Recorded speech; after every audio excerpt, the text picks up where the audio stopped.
across the UK, on DAB+, on YouTube, on your mobile, and on your side. This is Talk.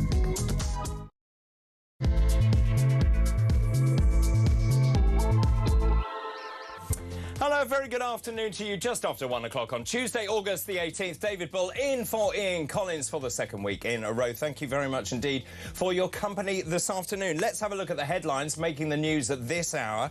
Well, children are becoming intoxicated by extremism. That's according to England's Children Commissioner. She's warned, calling for tighter social media curbs after finding many youngsters idolising violent attackers slip through counter-terrorism nets entirely. A dinghy crammed with up to 100 migrants had to be towed to safety by a jet ski after its engine fell off just off the French coast, with police filmed simply watching as passengers clambered aboard beforehand. And unemployment has failed to improve under Andy Burnham, stuck at 4.9%, with monthly figures showing a jump to 5.4% in June. That is the sharpest rise in 13 years, and those are the headlines at this hour.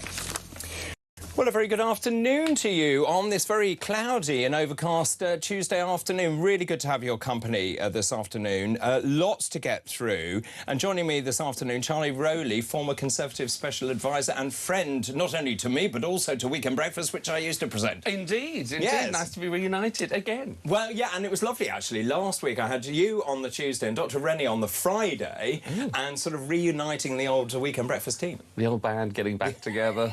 Getting older by the day. You're speaking for yourself. No, I am speaking for myself. We'll talk about that, actually, about bladder problems later, just thinking about the age that I now am.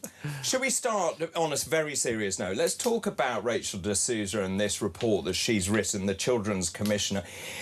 I don't think I realised the extent of this until I read the report and until I read all the stories. This is in the Times this morning. Now, she says British children are becoming intoxicated by extremism. She is the Children's Commissioner for England. She called on the government to introduce a range, excuse me, of curbs to social media use for under 18s. This is the really shocking bit, actually. She said that children who repeatedly talked about weapons or idolised violent attackers or shared videos of beheadings and suicides, beheadings of all things, were routinely falling outside of counter-terrorism measures. This report by de Souza today says children's safety experts are deeply concerned that children are being drawn into radicalisation and violence fascination online, with the internet being very central to the process. Now, the report goes on to recommend that the government impose measures on tech companies to prevent their access to children until they can demonstrate they were protected from harm. Now, she went further and said measures including curfews and bans on advertising and limits on scrolling and blocks on strangers contacting children, should be applied to social media, gaming platforms and AI chatbots. Were you aware of the extent of this, just in terms of what these kids are watching, imagery of weapons and violence and suicide and beheadings? And the other thing, as I mentioned to Julia then, was the fact the algorithms then seem to give the kids, if they are actually then pressing and they're interested in that content, they get more of that content, reinforcing their views that they've already got. Absolutely. I mean, it's a huge issue that's exploded over the last decade or so, and we've seen that in the rise of those people that are being targeted and caught up in this, because there's an extra 2,000 people, I think, around about 2,000 young people that have been referred since 2016. Well, it's higher than that, because there were 2,918 kids referred in 2016 and 17. That's gone up to nearly 5,000 to prevent this. We'll come on to talk about preventing in just a moment. Exactly. And so the algorithms is the issue. I mean, I was just looking there a second ago just to make sure that I've got sort of what the piece was saying about Rachel de Souza, and I haven't read the report, so, you know, it all comes with the sort of usual caveats, but I got the thrust of the argument, and I don't think even that goes as far as it should. You know, it's not necessarily, I mean, she's calling for the removal of things like likes. Now, these are things that if you post something online, people can, you know, indicate by the click of a button that they like that post. And the more likes that you get, the more people feel that they're popular, they feel that they'll produce more content. And that's what then signifies and sort of, you know, shoots off the algorithm. So if you see a post that you like by clicking a button to say that you like it, you're then fed similar postings, similar material, similar videos, and that's then the trap that you fall into. So I think it's less about the likes, if I'm perfectly honest, and it's the algorithm. It's the second bit that gets you, because I like Arsenal Football Club. You know, I'm a big fan. You can't help that. I can't help that. I'm, you know, we've all got faults. And, you know, but if I like a particular post or see a particular video, you know, related to Arsenal, I'll then see all kinds of things football-related, including Arsenal. I'll even get what talkSPORT next door, a sister station, is saying about it. Not sometimes things that I don't ask for. And I think that's wrong, because if I want to see something, I should go in search of it. But what it also does with the algorithms, because you continue to be fed things that it thinks, the internet thinks that you want to see, it then restricts the other side of the opinion and the other and any other content. So you could be watching one video and think, right, OK, that's interesting. But you are then continually fed video after video that might include violence, it might be sexually inappropriate, and you go down a rabbit hole in that sense. And of course there is pressure, or increased pressure, on the government to deliver on this pledge to ban social media for under 16s. I'm really unclear what I think about this, actually, and I've heard from kids under 16 saying, please don't do that, because there are responsible children out there who can actually ascertain whether these things are good and whether they want to view that. I mean, I have 5 nephews and nieces, and obviously their safety is paramount to me, but at the same time I'm aware that they're grown-ups and they will find ways round it if you then legislate for them not to have social media. So under the plans which the government announced, children aged 16 and 17 will have an overnight curfew from midnight till 6 a.m. But here's the thing, if you're an older teenager, you will work out how to switch that off very, very quickly, as we found out, you know, with the alert that we saw the other day, and people learnt how to turn it off very quickly indeed. Absolutely, and young people will do that, or they'll find other platforms will emerge. Tech is always, you know, 100 steps ahead of government regulation.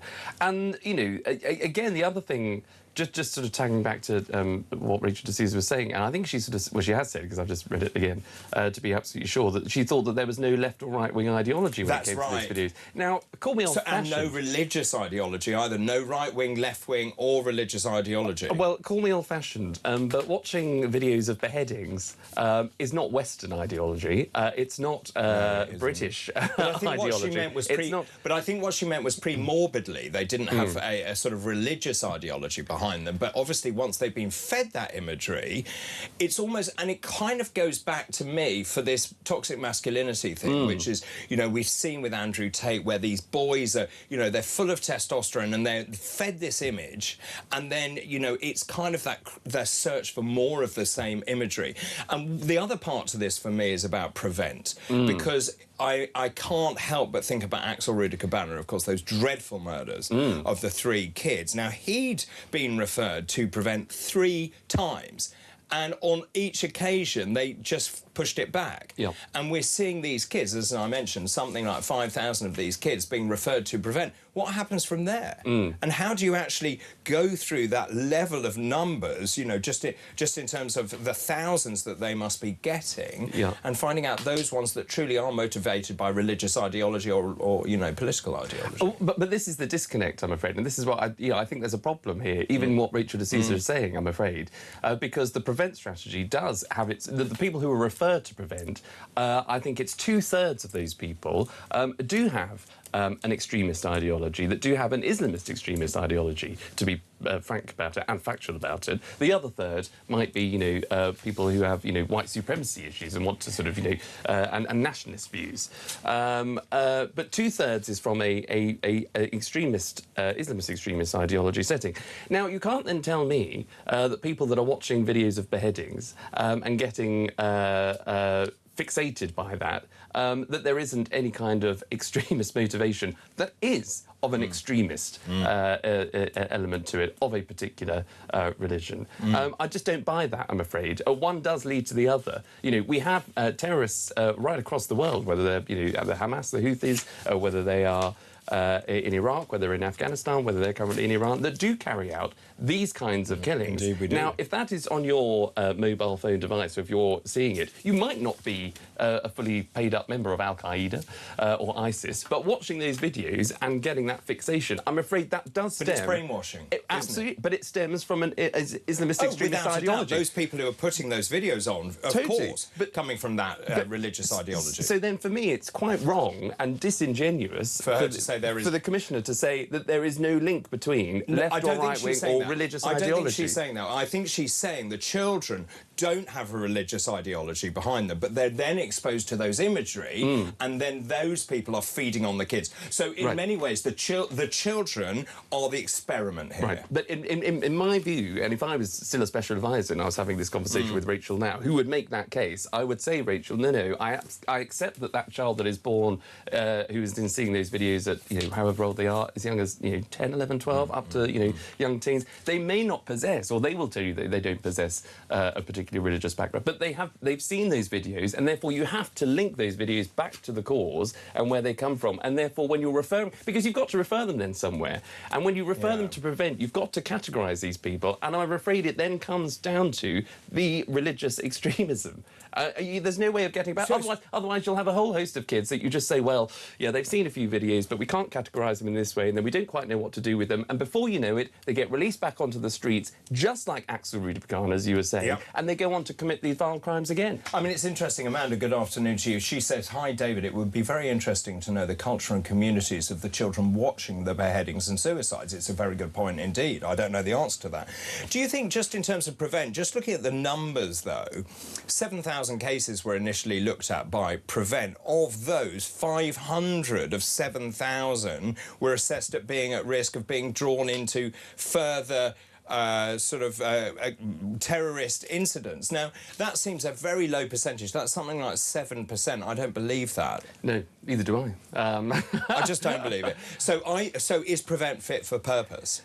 I think it is, because we need Prevent, but we need to That's not quite the same question. No. We need it, but is it fit for purpose? It is...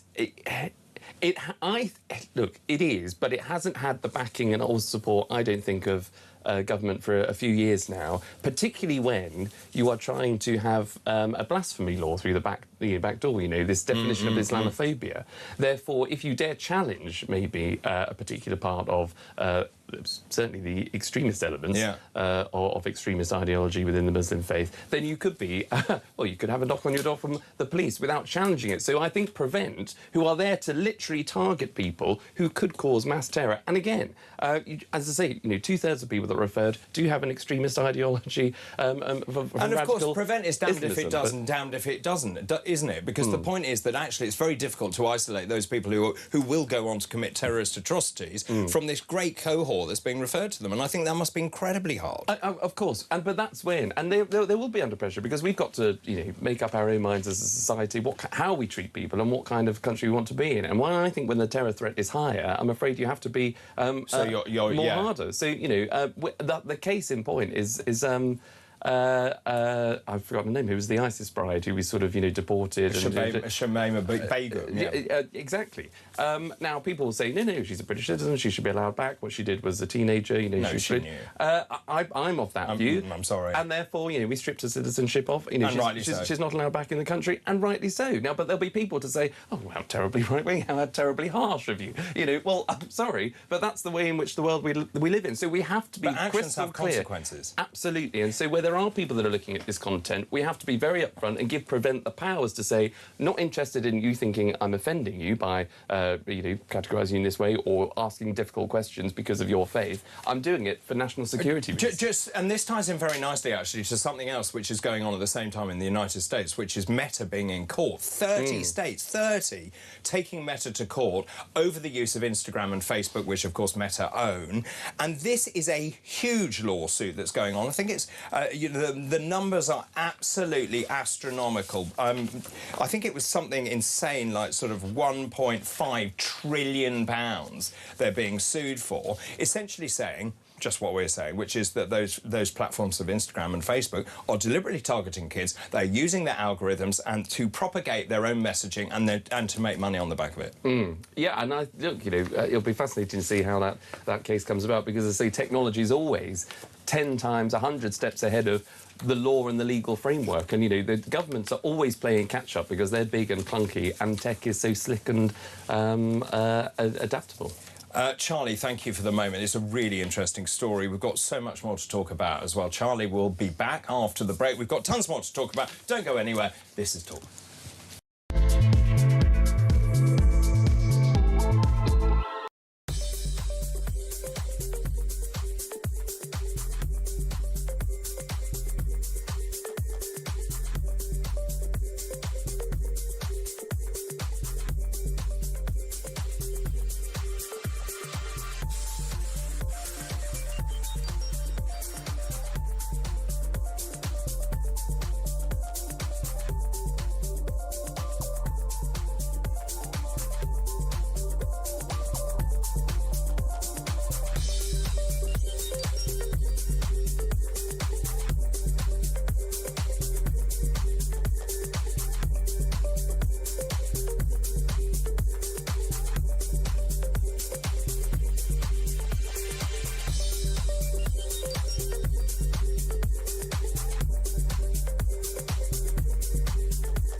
Not so small boat crisis.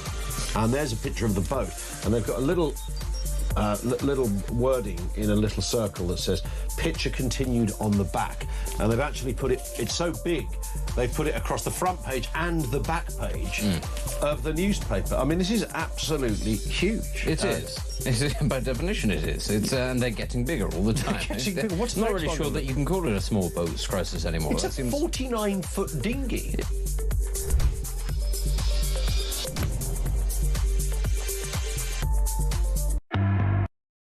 Across the UK, on DAB+, on YouTube, on your mobile, and on your side.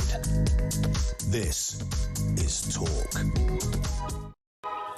Welcome back, 1:20. Charlie Rowley with me. David, this is Richard. Corrupting the kids, more attack coming on kids' freedoms, media freedoms, journalism freedoms, day after day. The old saying, don't let a crisis go to waste. Have a good day. I think this is a big problem.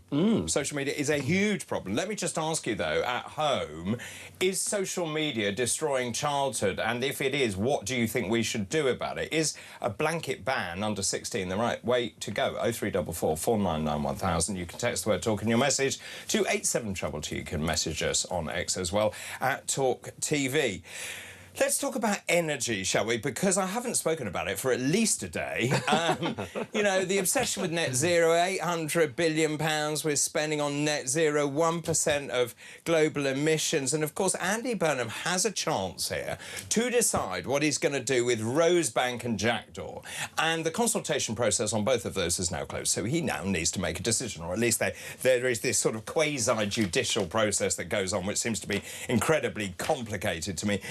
But Andy Burnham now seems to be looking to delay the decision. Now, the reason is not because he wants to look at the evidence and actually understand whether this is a good idea. No, it's not. He wants to just push it away from the summer and away from the drought and the heat because he thinks there's too much political fire on him. Either you believe in something or you don't, and you actually go with your gut feeling about what is right for this country. Absolutely. And, look, having the decision in the autumn when it might start to get a bit colder, when tends to. I mean, it's just a wild stab in the dark. You never know. Well, you never know. We've had it. It might go on and on. But yeah, it will get colder. That's when I think, Ofgem, the regulator, sort of stepped in to sort of protect people's bills apparently from October. It'll, the bills will have to then increase again in January. So I think maybe he's waiting for a political moment to say in the autumn when it's a bit cooler and people are thinking more about their energy bills than what they might be right now, that's when he's going to say, I'm now going to step in and help your energy bills. But yesterday he said he is minded to approve one of them, if not both of them. And that is because he's testing public opinion. It's pathetic. This is nice guy Andy, who doesn't want to upset anybody, who, on the back of all the climate change activists and, eco-zealots in his party, where they've, gone, the people who were thrilled and delighted that there was an alert that sent us all into a spin.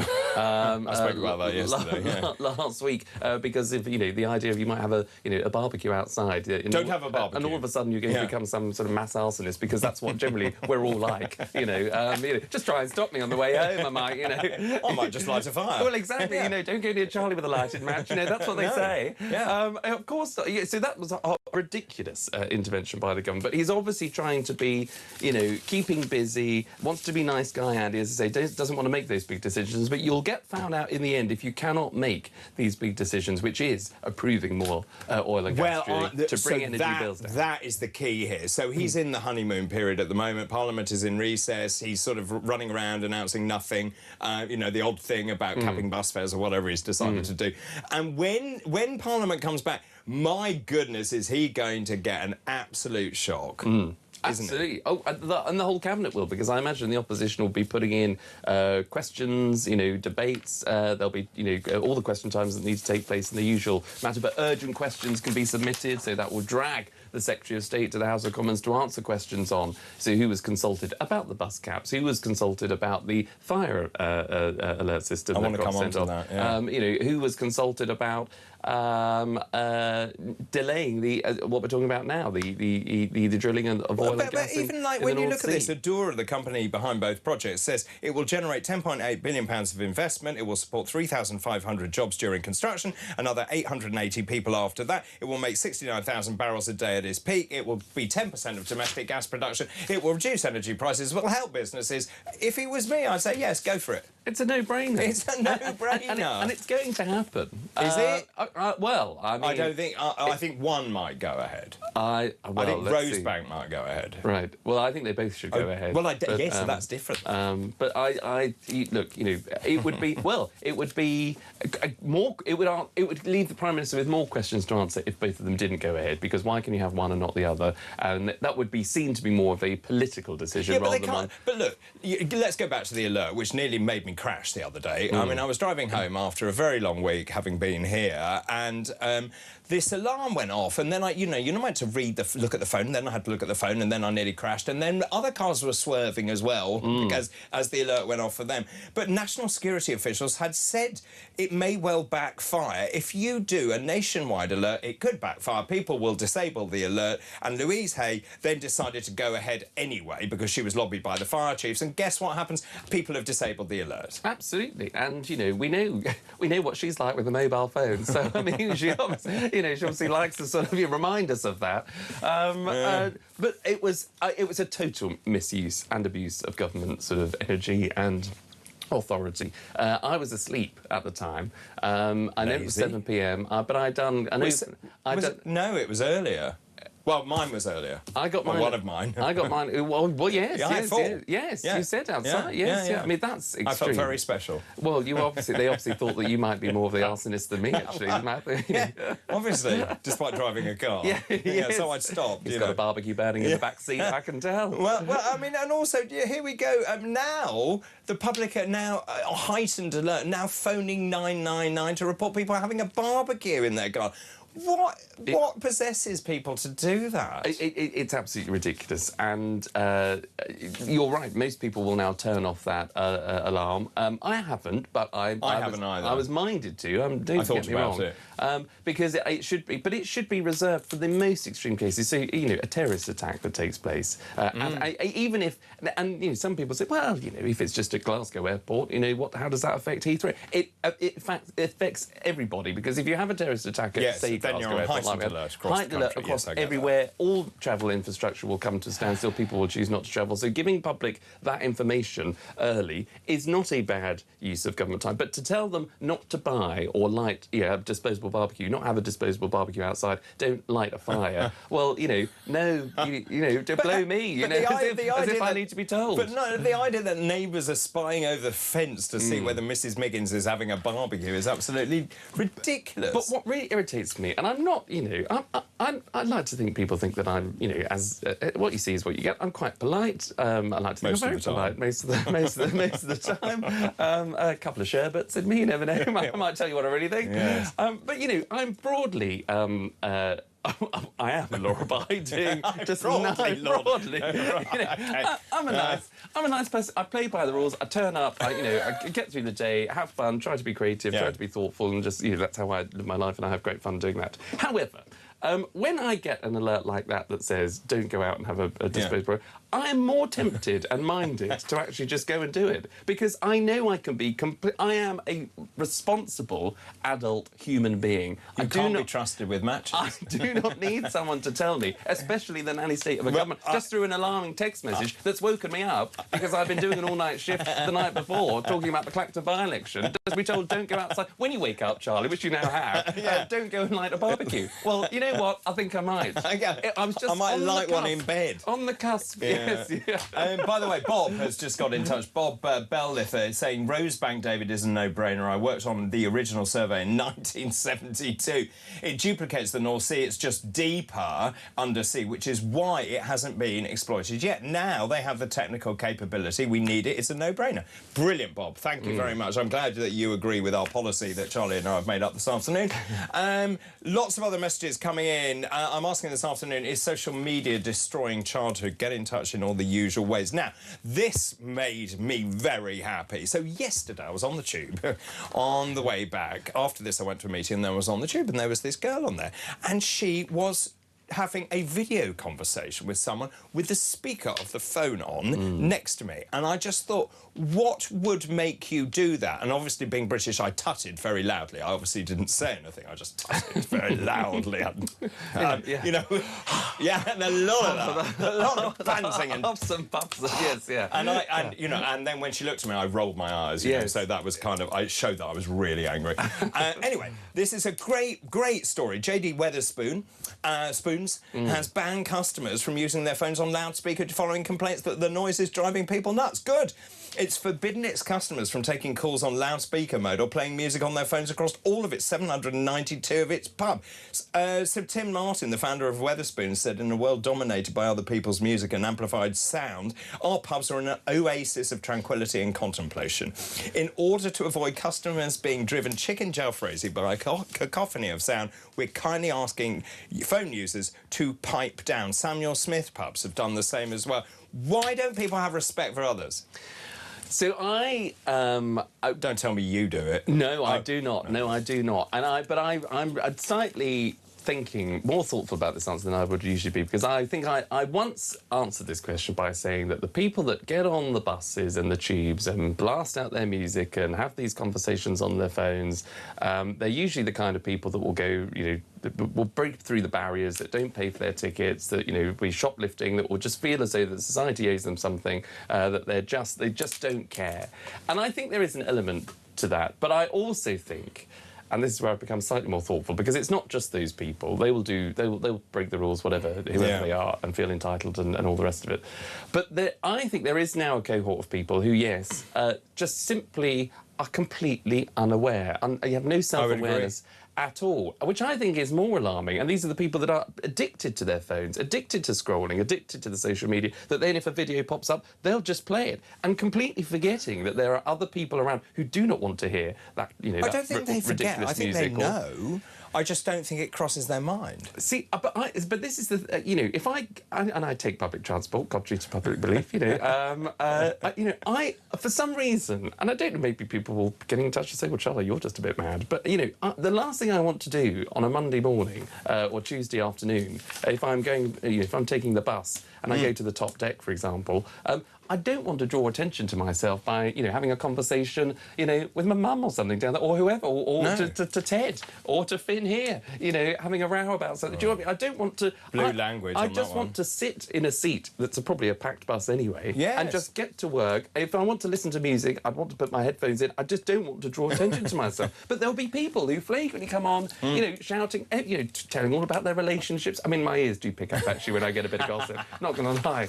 But it's so rude. And it's so rude. the lack of- Inconsiderate. Inconsiderate. And the lack of self-awareness astonishes me. Just very quickly, you're getting on now. You're an older man. You're not as old as I am, obviously.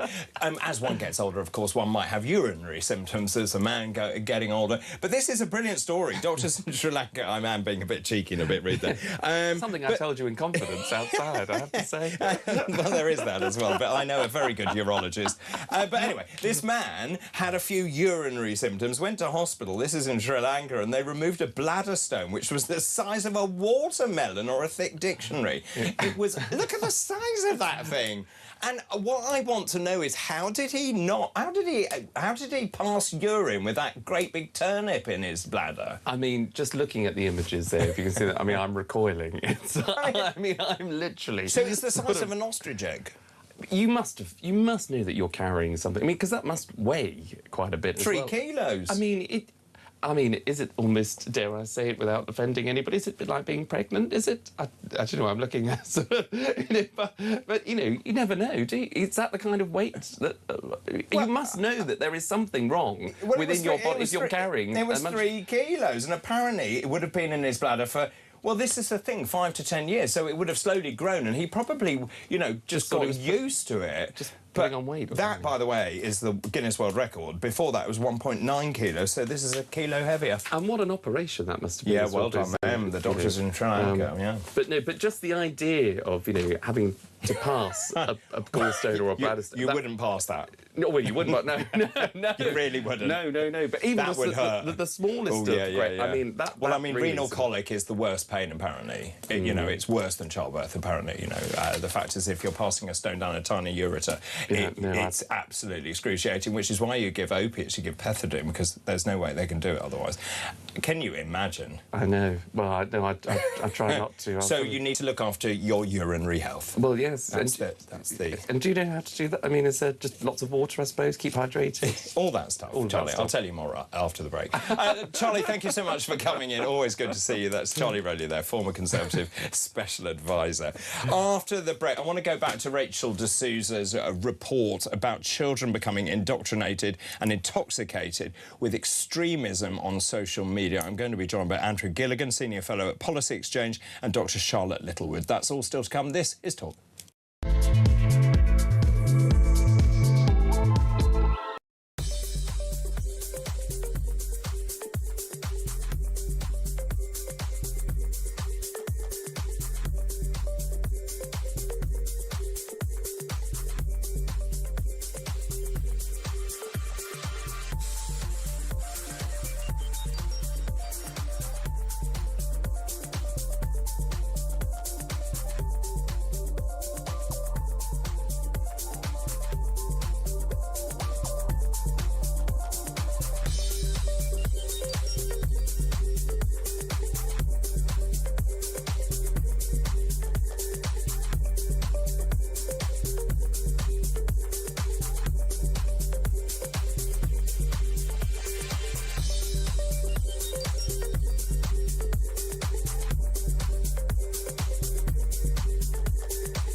Across the UK, on DAB+, on YouTube, on your mobile, and on your side. This is Talk. Welcome back. This is Talk 136 on Tuesday, August the 18th. Earlier on with Charlie, I was talking about this report by Dame Rachel de Susan, the Children's Commissioner. Really extraordinary. She says British children are becoming intoxicated by extremism. She called on the government to introduce a range of curbs to social media use for under 18s. Children are repeatedly talking about weapons, about idolised violent attackers, or shared videos of beheadings and suicides. She goes on to say that these are falling way outside of counter-terrorism measures. She says that children's safety experts are deeply concerned that children are being drawn into radicalisation and violence fascination online, with the internet central to the process. Now, the report goes on to recommend that the government impose measures on tech companies to prevent children accessing this kind of content. She says measures including curfews and bans on advertising and limits on scrolling and blocks on strangers contacting children should be applied to social media, to gaming platforms and to AI chatbots. Well, joining me now is Andrew Gilligan, Senior Fellow at the Policy Exchange. Good afternoon. Good afternoon. This is extraordinary. I mean, I said earlier, I've got 5 nephews and nieces who are wedded to their phones at any one time. You know, you're lucky if you get a grunt out of most of them. But I had no idea of the extent of this. And we were talking earlier about not just that imagery, being available, but the algorithms propagating said imagery, so that if you then look at one, you're obviously being fed others.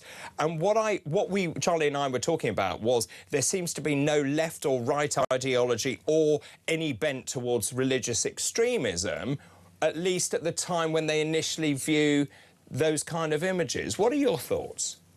Yeah, I'm not convinced by the use of the term extremism. I think we sometimes abuse that term to kind of describe anything, any nasty belief about which we're worried, you know. So there's obviously been a lot of nastiness online, including this kind of stuff, and it is horrible. I'm not sure it can be exactly qualified as extremism. Extremism kind of, it's got political connotations to me, and that's the problem with Prevent at the moment. The current counter-extremism program is being used to handle people who don't have much political content, if you like. It was set up to deal with actual extremists, people with political ideologies that pose a threat to security. So Islamists, the far right, and so on, who would lead to terrorist attacks, to divert those people away from that path that might send them down to, you know, blow up a tube train.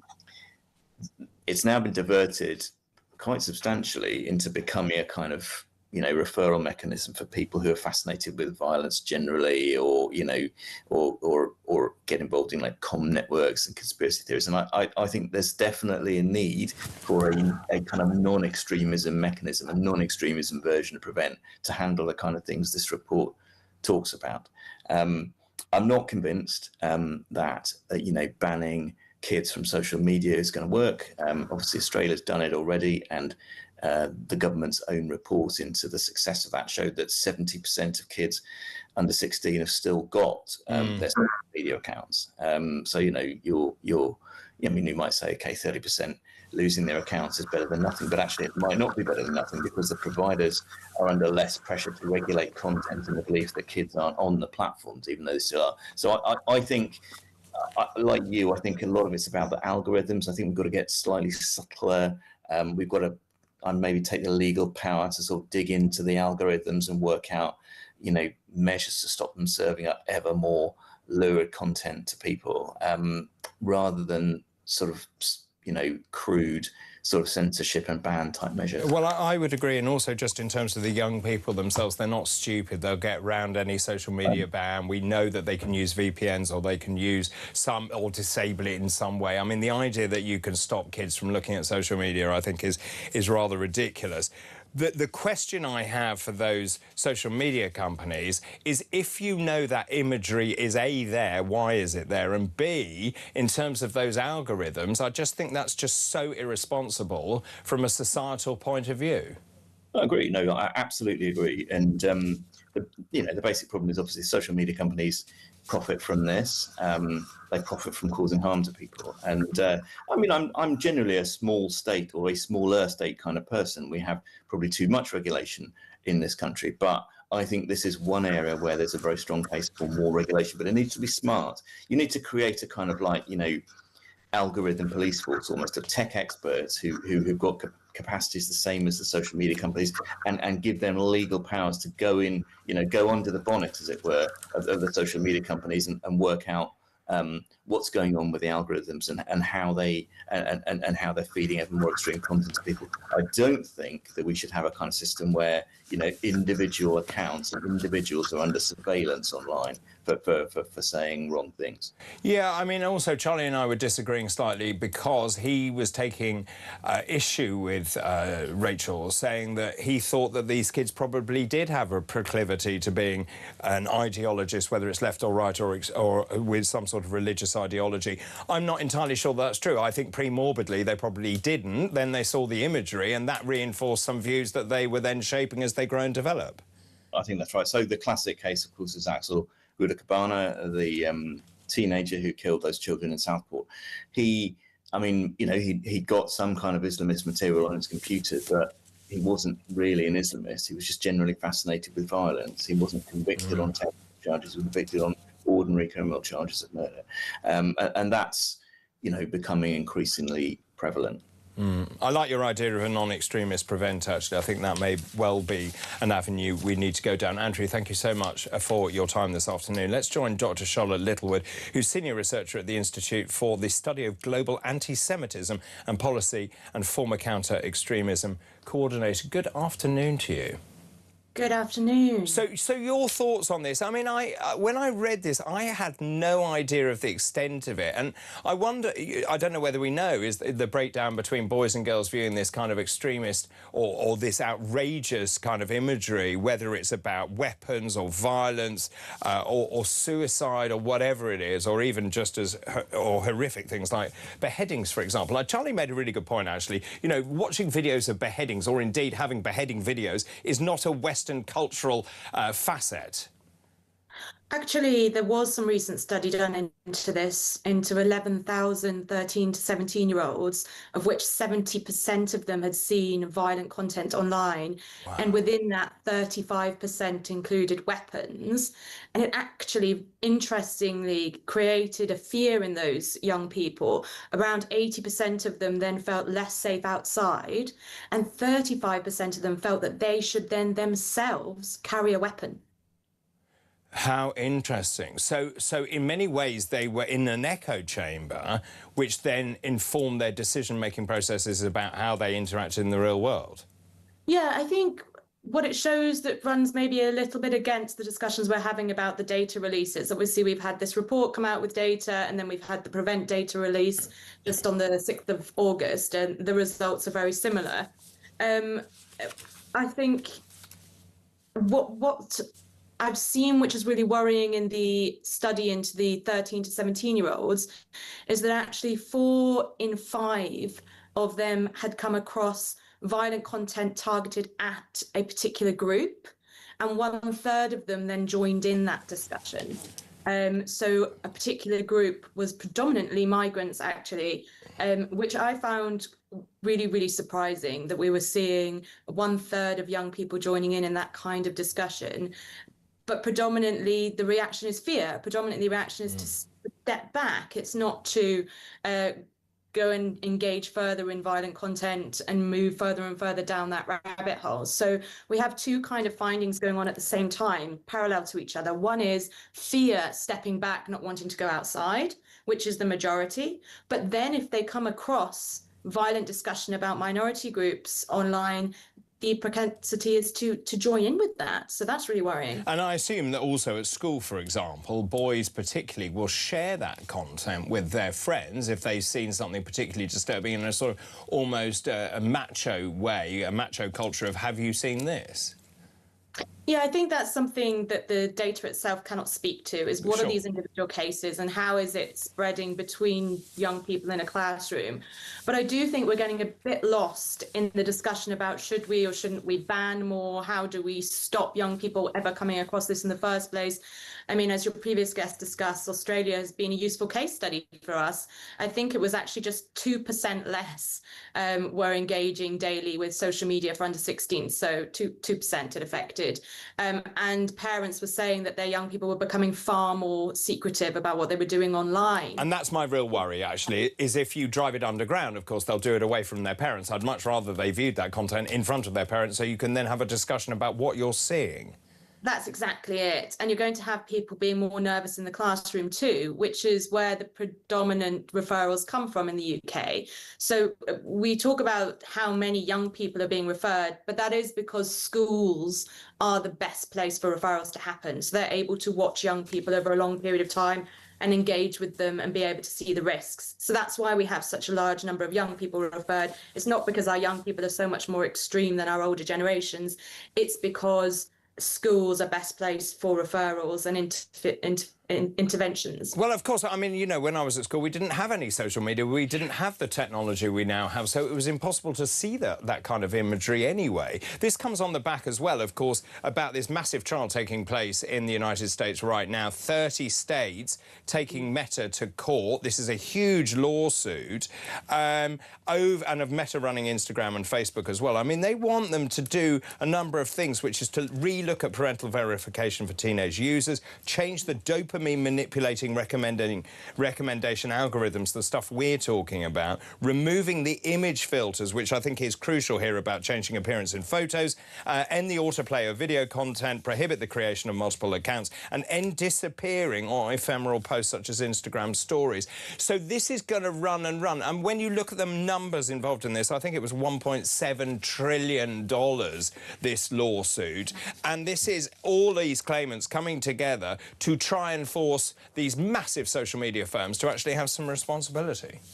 There is really only so much we can do with banning and prevention in this regard. I mean, if you look at some of the work by GNet recently, there's such thing as AI gore now, which is using Pixar aesthetic cartoons to spread really violent ideological messages. You know, there's been ISIS carrots doing like a cartoon play of creating the caliphate, but as carrots, so that this is not picked up. You know, as much as we can ban. So who's propagating this, though? That was an ISIS piece of propaganda using cartoon carrots to be able to not be identified. So we can push heavily on Meta, and we can do things like ban social media, but we will not get around AI, which is going to be a huge challenge that we're going to face, that teachers cannot have any control anymore over what their young people are consuming, really. And we have no ability to be ahead of the trend. It's a really, really worrying time for counter-extremism right now. How do we build resilience in young people? And that's where the conversation needs to be, resilience, about helping young people navigate what they're inevitably going to come across online. And we're going to move more and more towards a lack of control. We are not going to be able to control this. It's not the path that is going to provide the most change for our young people and resilience. It has to be about building more resilient minds. The family unit, parents need to be more savvy. The schools need to keep up with the extremist trends. And we need to work on building cohesion and interrelations between students. And that is where we need to go. Banning's really not going to help us. Charlotte, thank you so much for your time. That's Dr. Charlotte Littlewood there, Senior Researcher at the Institute for the Study of Global Anti-Semitism and Policy and former Counter-Extremism Coordinator. Excuse me, lots of messages coming in. Good afternoon, David and the team. Anne here from Nottinghamshire. Good afternoon to you, Anne. Excuse me, it's not just social media, it's all the other non-outside distractions like Xbox, which is killing our kids. We were never inside unless we'd been naughty, like we were grounded. David, I'm a regular user of Facebook, and the normal content I view would be centre-right content. Recently, though, I'm being fed lots of left, excuse me, left propaganda and also pro-Islam content. This is not based on my viewing record, so this has to be by design. We'll go to a break. After the break, it's your turn, your calls, thoughts and messages. This is Talk.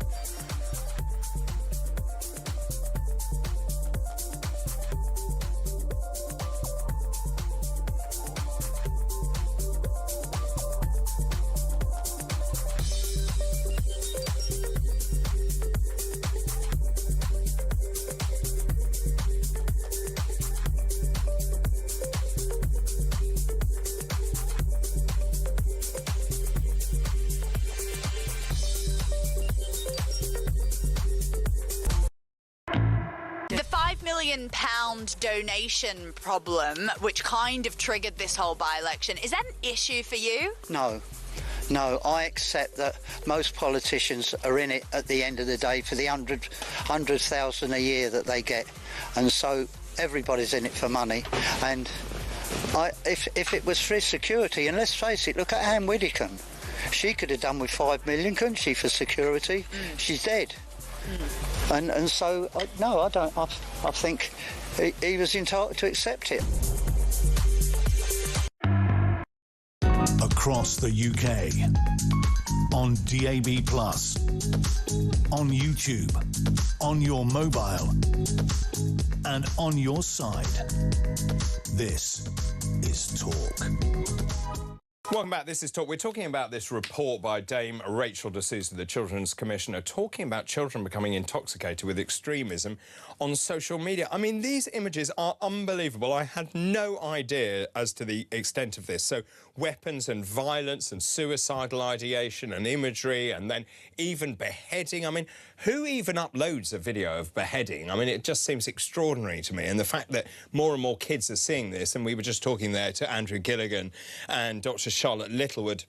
And Charlotte, I thought, was right about this, just saying that we need to prepare children. I don't think you'll ever be able to shield children from this kind of imagery. And Andrew also felt that prevent wasn't probably the right mechanism because they're not extremists as such, but there needs to be some other middle ground in the middle to try and steer kids in the right direction. In terms of prevent, though, I was just looking at just the sheer numbers that are referred to prevent, and we're talking about that because of Axel Ruda-Cabana, who was then referred to prevent 3 times before he went on to murder those 3 lovely children. And then you have to ask yourself whether prevent is fit for purpose. But again, a very difficult decision, very difficult job for prevent to do in the first place.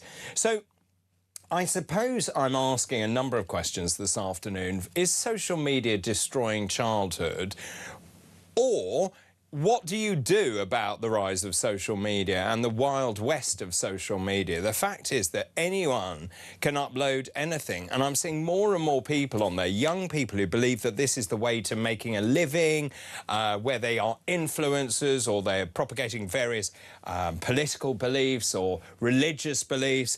And of course, the minute you make the mistake of clicking on any of them with the clickbait, then you get more and more of the same, which then reinforces the behaviour of those people posting those videos. And Charlotte was talking about ISIS posting their ideology using cartoon carrots. I mean, where does this end?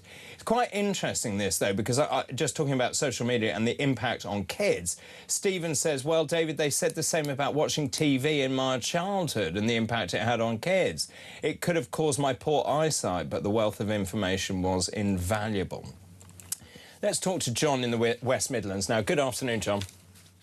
Oh, good afternoon, David. So I was listening to you earlier, and I listened to... I'm a retired IT consultant, basically. Yeah. And I used to be an IT director as well of quite a large company. And I've implemented many systems. The answer to me, just off the top of my head, and it had to be explored properly, is that to use the sort of security systems that you can build with software to just restrict what children can see. You can use parental responsibility, given that usually they're the people that pay for these accounts for their children, for the telephones, so that when you actually get a phone, the account holder is the only person that can set what applications can actually be on that phone. And what I would suggest is that really there needs to be just restricted access to certain children's applications.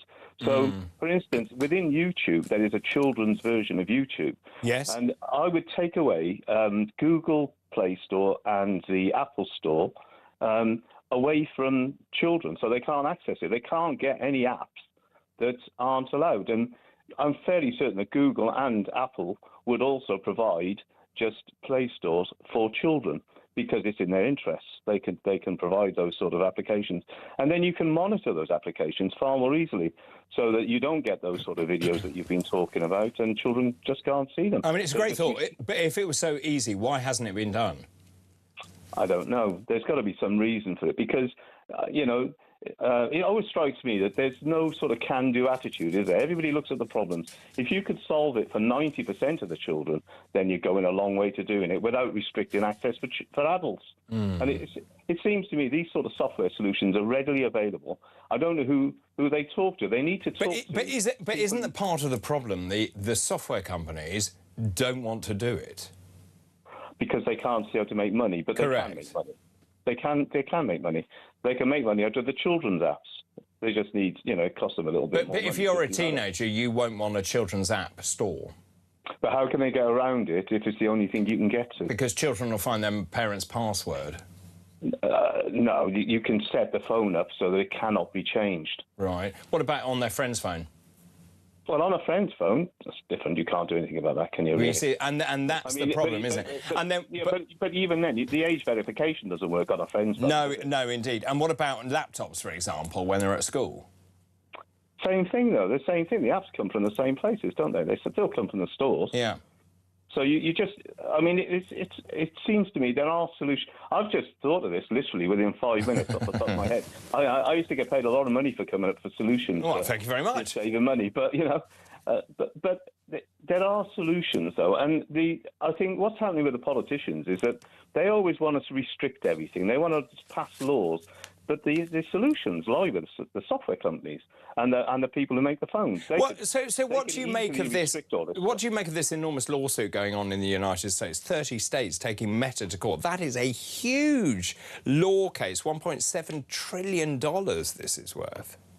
Yeah, I don't really know the details too much of it. I haven't really followed it. But, I mean, the states are all jumping onto it because they think they can make money out of the lawsuit. But maybe it'll force Meta into thinking along these sort of lines. Well, it may well do. And actually, California, Colorado, Kentucky and New Jersey are seeking $1.4 trillion in penalties. They allege that the protection laws for children and consumers were broken by Meta Platforms, the parent company of Instagram and Facebook. Yeah. And they probably have been, haven't they? Let's be honest. I mean, let's see what happens with the lawsuit. I didn't ring in to talk about that, in all honesty, David. I wanted to just come up with, just to say that I feel like the government and the politicians don't talk to the right people. There are plenty of people out there that you could task with coming up with solutions with this in terms of the software within the phones. As I explained earlier to your producer, any business that runs any sort of software has got lots and lots of security levels within it to prevent people working and then accessing things that they can't access. Yeah. Well, I think you're right. Often they don't talk to the right people and people with the experience. Thank you so much for your call, John. Really good to hear from you this afternoon. Right, after the break, we're going to be talking about illegal immigration. A stranded dinghy was towed to safety. Also, migrants are now sleeping, wait for this, under bridges in a UK town. There are fears a Cali jungle camp in Dover could be happening. This is Talk.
across the UK.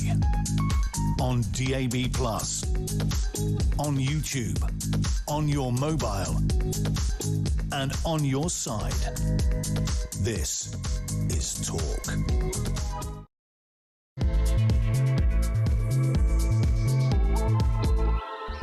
A very good afternoon to you. Just after 2 o'clock on Tuesday, August the 18th. David Bull in for Ian Collins. Week 2 of my tenure here, and it's lovely to be back. Thank you very much indeed for all your messages and comments and phone calls. Keep all of those coming in, please. Let's have a look at the news headlines this hour. Children are becoming intoxicated by extremism. This is according to England's Children's Commissioner.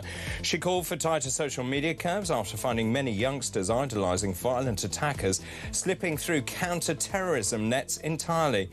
A dinghy crammed with up to 100 migrants had to be towed to safety by a jet ski after its engine fell off just off the French coast. The French police, filmed. They simply sat there filming this as passengers clambered aboard. And unemployment has failed to improve under Andy Burnham. It's stuck at 4.9%, with monthly figures showing a jump to 5.4% in June. That is the sharpest rise in 13 years. And those are the news headlines. Well, very good afternoon to you. Let's return to one of our favourite topics, which, of course, is illegal immigration into this country, and the fact the government seems to have done absolutely nothing about it. Now, when you look at the numbers so far this year, we're now at 15,000. They've arrived illegally so far this year. This is down some 40%, but that's due to a number of factors. Since Labour came to power, 80,000 illegal migrants have come to this country. Since Burnham came into power, promising to crack down on illegal migration, 3,000 have arrived on our shores. Now, we know that the Home Office has reacted by saying another 13 asylum hotels have now been closed and only 160 hotels remain open from the peak of over 400.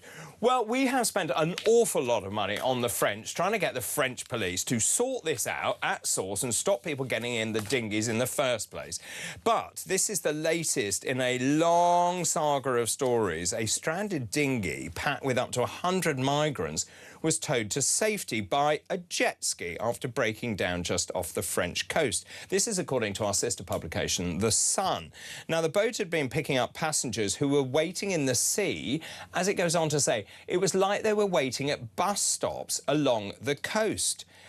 The engine is understood to have fallen off. Only when the engine fell off did the police, who were sitting there and watching what was going on, they then called up the jet ski to tug the boat. This happened at Le Touquet, which is about 40 miles southwest of Calais. Now, one witness said the police had watched the migrants board the dinghy. They only intervened when it broke down. What do the police think they're doing? Do they believe they're the RAC or something? It's expected that had the engine not fallen off the dinghy, the authorities would have escorted the dinghy to across the English Channel into British waters. Well, joining me now is Kevin Foster, who is the former Immigration Minister and former Conservative Member of Parliament for Torbay. Good afternoon to you. Hi, David. Do you know, honestly, every single day I seem to do immigration stories, illegal immigration stories, and no one ever seems to get a grip of it. It's the one thing as we go into this election. I still maintain this will be the #1 issue at the next general election. And if the government doesn't get control of this, they are going to be toast. What's your thoughts on this? You know, certainly under both administrations, we have been paying France an awful lot of money to try and sort the problem out at source. It's not working. Yeah, certainly I can share the frustration of looking at pictures. And let's remind ourselves that these boats will not be in deep water. They'll be operating in water that literally you could stand up in, you know, sort of stuff that you or I might happily wade out into for a swim at a beach this summer. And the French authorities only intervene, as touched on, when the boat breaks down or it actually starts to sink. And the migrants say, oh, yes, will you please rescue us now? Now, some people might say, why don't they just intercept more generally? Part of this is French policy, and the gangs have changed their tactics to exploit this, is that they'll launch the boat further away from the beaches near Dover. starts sailing up, and as you say, it becomes like a taxi, like a bus. They stop at beaches and people, they stay in the water, and as people get on, to exploit a French policy about not intercepting or bursting boats that are in water, even though it's water that, David, you and I could easily stand up in. You know, we're not talking deep sea here or out in the middle of the channel.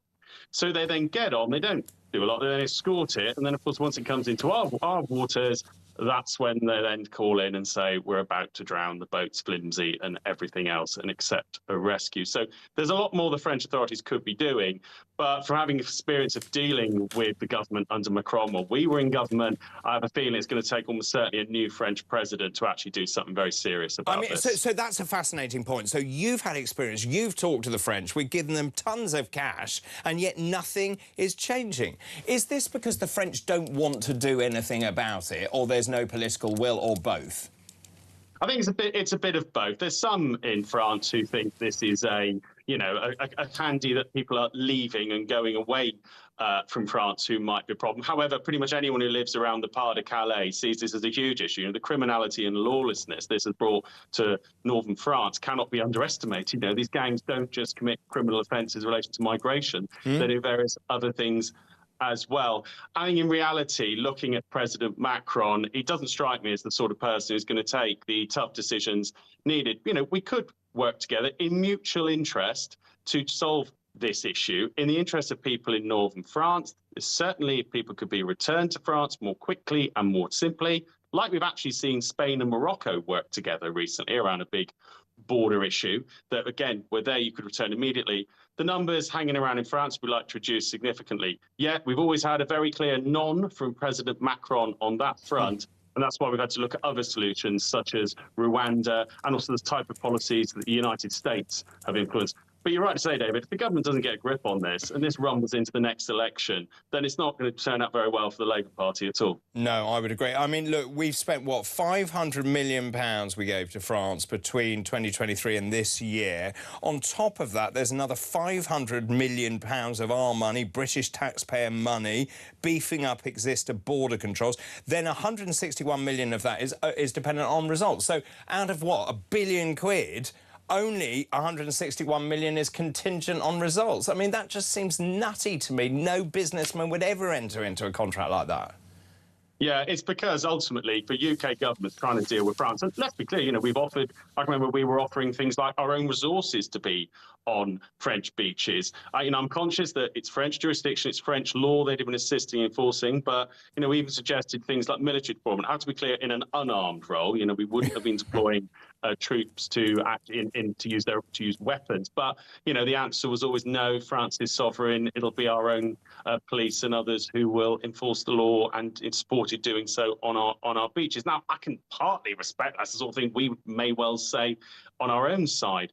But if we're having a serious issue like this, with lawlessness being absolutely, you know, just all over the place in the Pas de Calais, I'd hope if we had the same on the other side of the channel, we would actually accept help and offers to try and stop what is a tide of criminality coming over the sea. I mean, it seems to me that France is playing us big time, and then when you look at the ridiculous deal, the one in, one out, or whatever it was called with Starmer, where we would accept one true asylum seeker and we'd return ones, I think we accepted something insane like 27,000 into this country and deported 1,000. I mean, that's not an equal footing, is it? No, and even I think under the terms of the deal, David, I think we ended up with something like slightly more people coming in under the actual deal than actually went out, which was a really bizarre situation. And saw the Human Rights Brigade try and claim there was somehow a problem being returned to France. You know, France, modern democracy, member of the EU that apparently a lot of them would like to rejoin. Yet they were objecting to the idea that somehow someone's safety or health would be damaged by going back to France. Absolute nonsense. So there is more that could be done. It's interesting to see there is changing attitudes across the continent. I think that is true, yeah. Yeah, you can look at, for example, one bit of EU alignment I suspect, David, you might support would be Germany started returning criminals to Afghanistan. Yeah. They've been doing direct flights to Kabul. At the moment, the UK hasn't started doing that since the fall of Kabul and the Taliban takeover. It's something that I suspect this government does need to look at. I think it's something they should be doing again. is because if you can't return someone to anywhere, you're stuck with them. Well, that's right. And I think also this sort of golden egg of freedom of movement is now under threat when you're seeing Italy actually closing its borders, worried about what Spain's going to do. So suddenly the unity of the European Union, and remember, I was in the European Parliament for a good 6 months, that suddenly is now under threat because each of those constituent countries can see that illegal immigration is a big threat to their own nation. Yeah, David, you're seeing a real change in opinion. Let's say 10 years ago, when you had Angela Merkel with the sharpen das attitude, the whole influx we saw through the Balkans into Germany, it's now very different. You know, you're seeing very different debates. You're seeing places like Italy toughening their stance. Greece, of course, having famously toughened their stance at their borders since then. Actually, some of the ideas we had in government, and I expect some of the learning that the US has applied under President Trump, comes from what Greece has done, actually working with Turkey. And, you know, for those who know the politics there, Greece and Turkey are not good friends, far from it. But they have worked together to try and solve that issue at their borders. And it's something that France could do with us. I hope it's something that either President Macron will do, or hopefully in future a different French president. But for now, the government does need to look at those countries like Australia, like the US, which has solved a similar problem, implement a broader strategy. And there's no easy options in there. There's difficult decisions throughout. But you can see the difference in Australia, and you can now see the difference on the US southern border. There is a news story in town today, which is a growing people smuggling trade inside Britain has prompted fears of a Calais jungle-style camp springing up.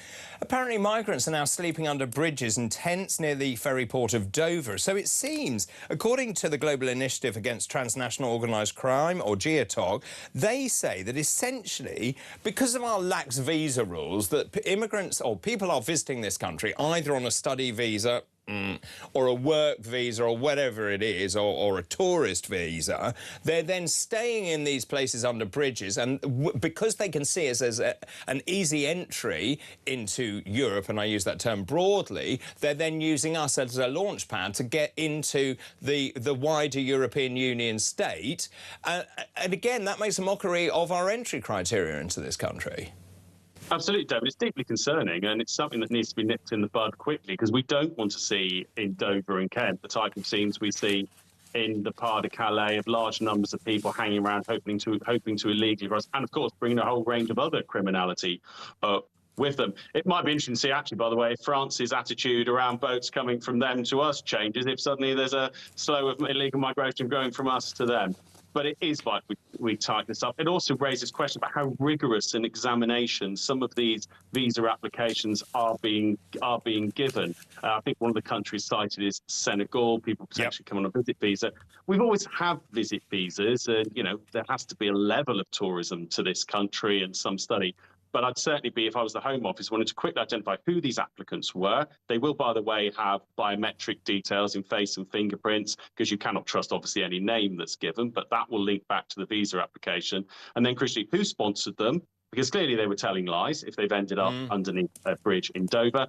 And if there's been institutions or companies sponsoring them, then the Home Office, as a matter of urgency, needs to get those sponsor licenses suspended and revoked. I mean, that's exactly right. And there seem to be no ramifications for overstaying your visa. The people who are sponsoring you seem to get away scot-free. No one seems to do anything about it, and drives the public absolutely insane. Well, it would drive people insane, and this is literally criminal gangs identifying themselves and some of their assets. If you've got someone sleeping under a bridge in Dover, first they should be supported to return to their home country rather than stay here or wait to illegally cross to another. And then secondly, the Home Office should be using their details to find out who it was who sponsored them, impose penalties, and crucially, stop them sponsoring anyone else. If you were to have your time again as an immigration minister, what would you do differently? What is the golden bullet here? How would you solve it? It seems to me you've got 43,000 people waiting for initial assessment. Then you've got another 100,000 waiting for some sort of review of their asylum status. Rwanda never happened. What would you like to see happen? Should that be restarted to see? I mean, I always thought that actually once it was in place, it would be worth Starmer carrying on with it to see whether it did work. Completely agree with you, David. I suspect there's many Labour MPs who now rather regret that they did a bit of virtue signalling on day one, rather than find out if this would work, particularly given the political impacts in their own constituencies of continued illegal boat arrivals.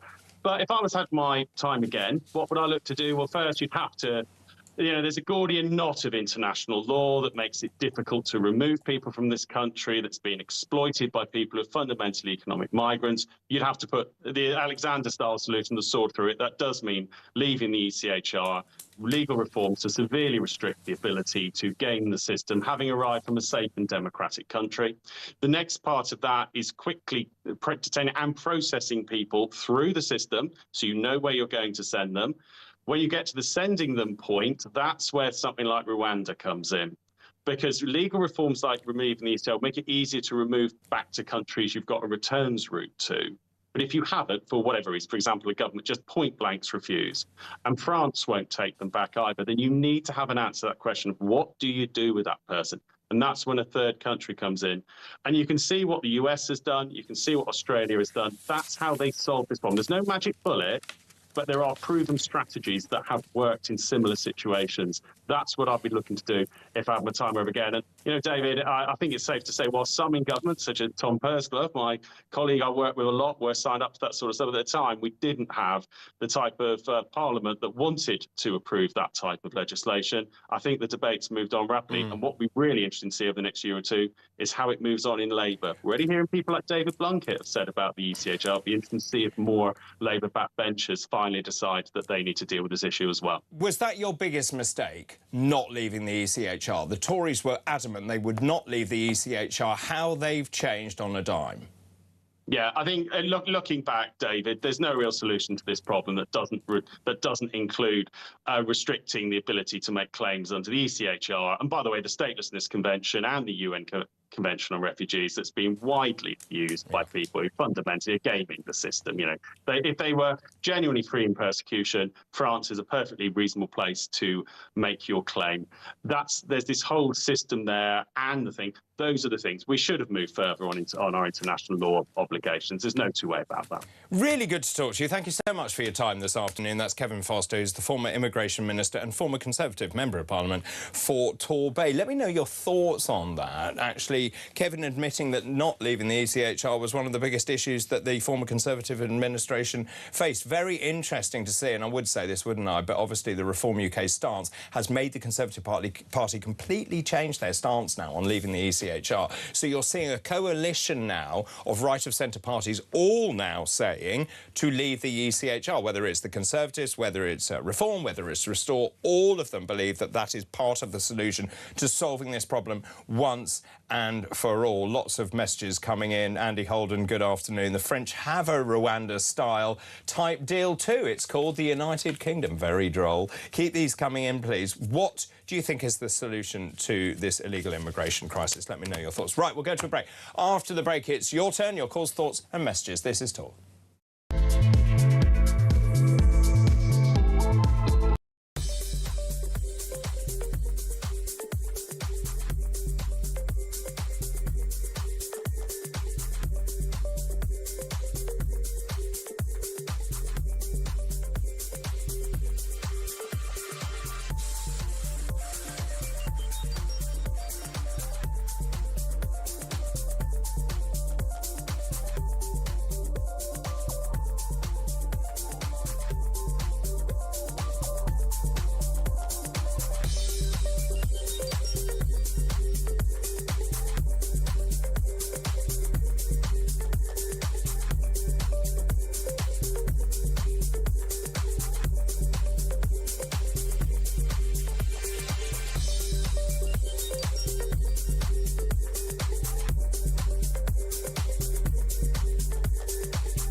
The other main parties, Labour, the Tories, the Lib Dems, they didn't turn up. They bottled it like a bunch of cowardly chickens. And in so doing, they were greatly rude and discourteous to the Clacton constituents. And sure, not everyone's going to like a particular candidate, in this case, Nigel, and they were left with having to vote for a bin. And I just think it is a grave discourtesy. What it actually shows is that all the other parties, they threw themselves in the bin. Across the UK, on DAB+, on YouTube, on your mobile, and on your side. This is Talk. Welcome back. We're talking about immigration. Gosh, look, the screen has lit up like a Christmas tree once again. The minute we talk about illegal immigration, as I say, it's the #1 issue as we go into the next election. If they don't sort this out, as Kevin was saying, then the Labour government is in serious trouble. David, this is Tom in Pontypridd. Good afternoon to you. If France changed their policy of waiving the illegals' bon voyage to that of zero tolerance and zero launches, the illegals would soon stop travelling to France and to the beaches. Michelle, good afternoon. I'm just surprised the police didn't help them fix the boat and launch them safely on their way. Me too, actually. This is all by design. It's a setup. It has to be at this stage. The facts are all screaming that it's being done to us deliberately. Let's talk to Kevin now in Basingstoke. Good afternoon to you, Kevin. Hello, David. First time I've spoken to you, so looking forward to it. Oh, good. Me too. You say immigration is the #1 issue. It's not the #1. Right. What is the #1 issue? If no asylum seeker came to the UK, it would make no difference whatsoever. I mean, asylum seeker applications did go up when we left the EU. It went up by 50%. So if Labour have brought it down by 40%, it's nearly, it's on par to what it used to be. But when we it's much higher. When we was in the EU, we could look at the EU database to see if an asylum seeker had claimed asylum in an EU country, but we can't do that now because we could with cooperation from Europe. We could. No, we could look at the EU database and we could see that they've made an application. Now we can't do that, so we have to put them in hotels. So that's well, we don't have to put them in hotels, do we? That's a choice, a political choice made by successive governments. Well, it was a choice because the Conservatives wanted to make immigration a big issue. No. So it would have been what they could have done. How can we divert from the big issues? So are you telling me that the answer to all our problems, the panacea, is to rejoin the EU? Is that where we're going? No, I'm just saying this is the consequences of leaving the EU. But the consequences of leaving the EU are also a faster economic growth, actually being a free, sovereign, independent, democratic country. Absolutely not true. You know it's not. It is true. 4%, the economy is 4% lower than it would be. Absolute nonsense. You've got to stop reading The Guardian. That's minimum 4%. That's 100 billion. Have you seen the state of the Eurozone? Can I say one more thing? Yeah. You probably had enough of me. No. I love it. Keep going. When we left the EU, we had to pay £47 billion to honour our obligations, like Nigel Farage's £60,000 a year EU pension. 47 billion. Yeah. Do you look what's your point? But we have no ongoing payments to the EU, which we would have done, and the EU is demanding higher and higher charges from the nation states. Our economy is much smaller. That is.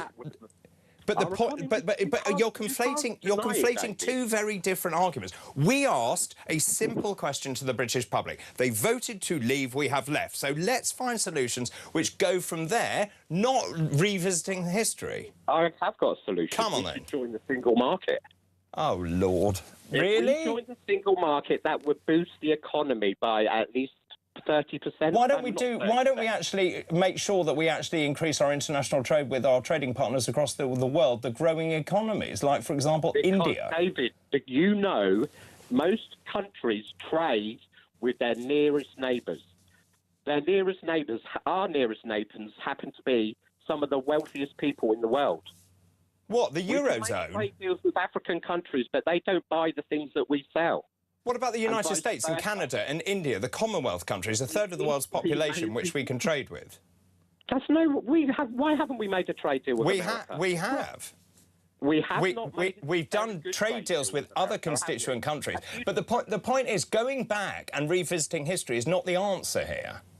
Do you know the EU have made a brilliant trade deal with, I think it was with India and South America, over 1 billion people. 1.5 billion people. What's the trade deal worth? What's the trade deal worth? Well, it's better than any trade. I don't know. I haven't actually got that statistic. Well, if you're going to give me an example of a trade deal that you think is so brilliant, tell me what it's worth. Well, it's a billion people, so it must be pretty good. Well, it could be a billion people at a penny, couldn't it? That took 20 years. And they celebrated it because it was... I honestly don't know what propaganda you're reading, but if you were to do... I mean, remember, that referendum was a once-in-a-generation referendum anyway. We're not revisiting. Successive governments, including this one, have said they wouldn't reopen it. We are. We definitely are revisiting. Are we? When? We need to revisit it. Do we? There's negotiations going on now where we can put Europe under the UK nuclear umbrella. And then we're trying to get a better trade deal. It won't be nowhere near as good as it was. But to go into... Right, OK, let's just go back to your idea of joining the single market. To do that, the only way they would allow that is if we are in the customs union. And the only way to do that is to be a constituent part of the European Union. What's wrong with being in the customs union? You would have to be in the EU. What, you can't just be in the customs union and the single market? No. You can do it. You can if there's some sort of nuclear arrangement, which they're talking about. That is separate. A defence cooperation pact would be separate to being in the single market and the customs union.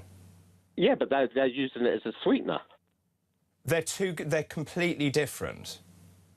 And also, we sit in NATO anyway.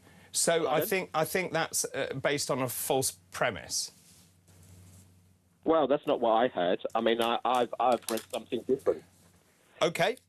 Really nice to talk to you, though, Kevin. Thank you very much for your call. Jason's on the line from Wiltshire. Good afternoon. Good afternoon, David. Thank you for taking the call. Not at all. Oh, what an interesting conversation that quite. was. I think part of the EU, looking at the state of most of these EU countries, are they more or less bankrupt? I don't really think I'd want to keep as far away from them as I could. Well, I mean, that's a really interesting point. You know, all the lefties are telling me, oh, look how well Europe's doing and we need to be back in there. And you see people like Alistair Campbell saying that if we were there, we'd be much more productive. We wouldn't, actually. Our economy has grown more than the European average. Well, I suppose we're the best of a bad bunch at the moment, and aren't we? Well, I think there is also a lack of political direction and willingness and actually striking those trade deals. And to be fair to the previous Conservative administration, they did at least sign trade deals. Yeah, no, they did. You're completely right. So I think your other caller, I don't quite know where he was going with that. But anyway, I've come to talk about the illegals anyway. So yes, go on. Obviously what I want to ring about. Well, we've got all these illegals that are coming over now. I always thought if you're sort of fleeing a war-torn country, you'll stop at your first safest point. I'm not very good at geography because I didn't do it at school, but I'm sure they go through a few safe countries before they get to us. Yeah, but you see, the thing is, we treat them better. Yes, well, this is where I come on to my next step.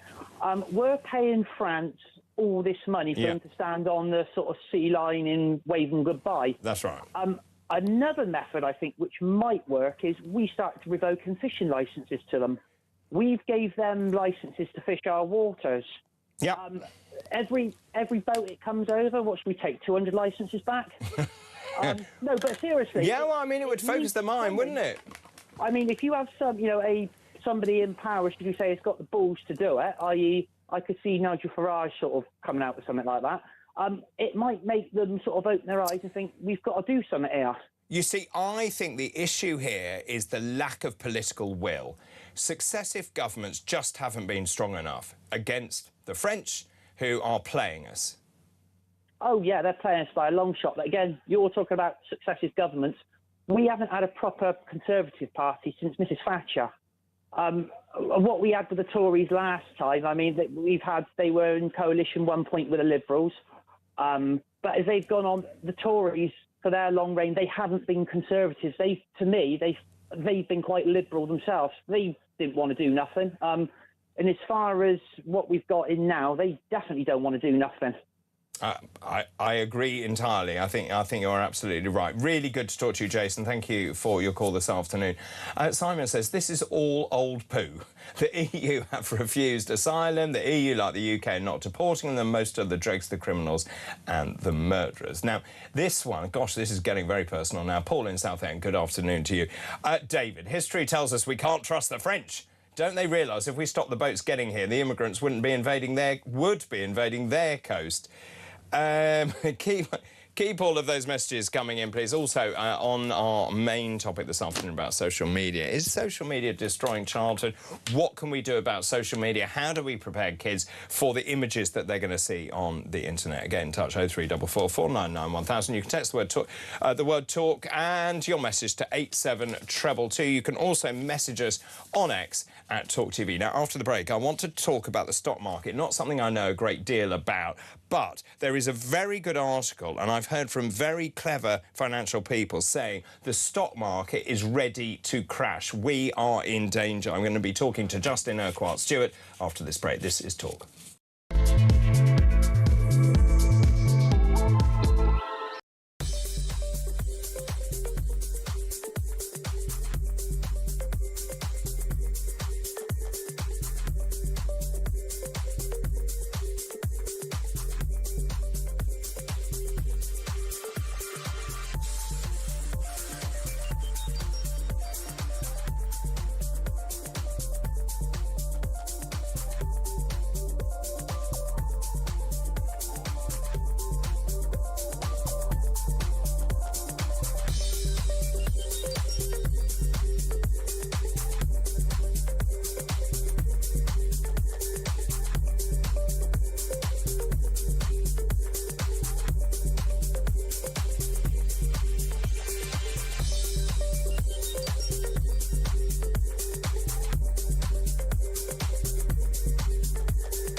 Across the UK, on DAB+, on YouTube, on your mobile, and on your side. This is Talk.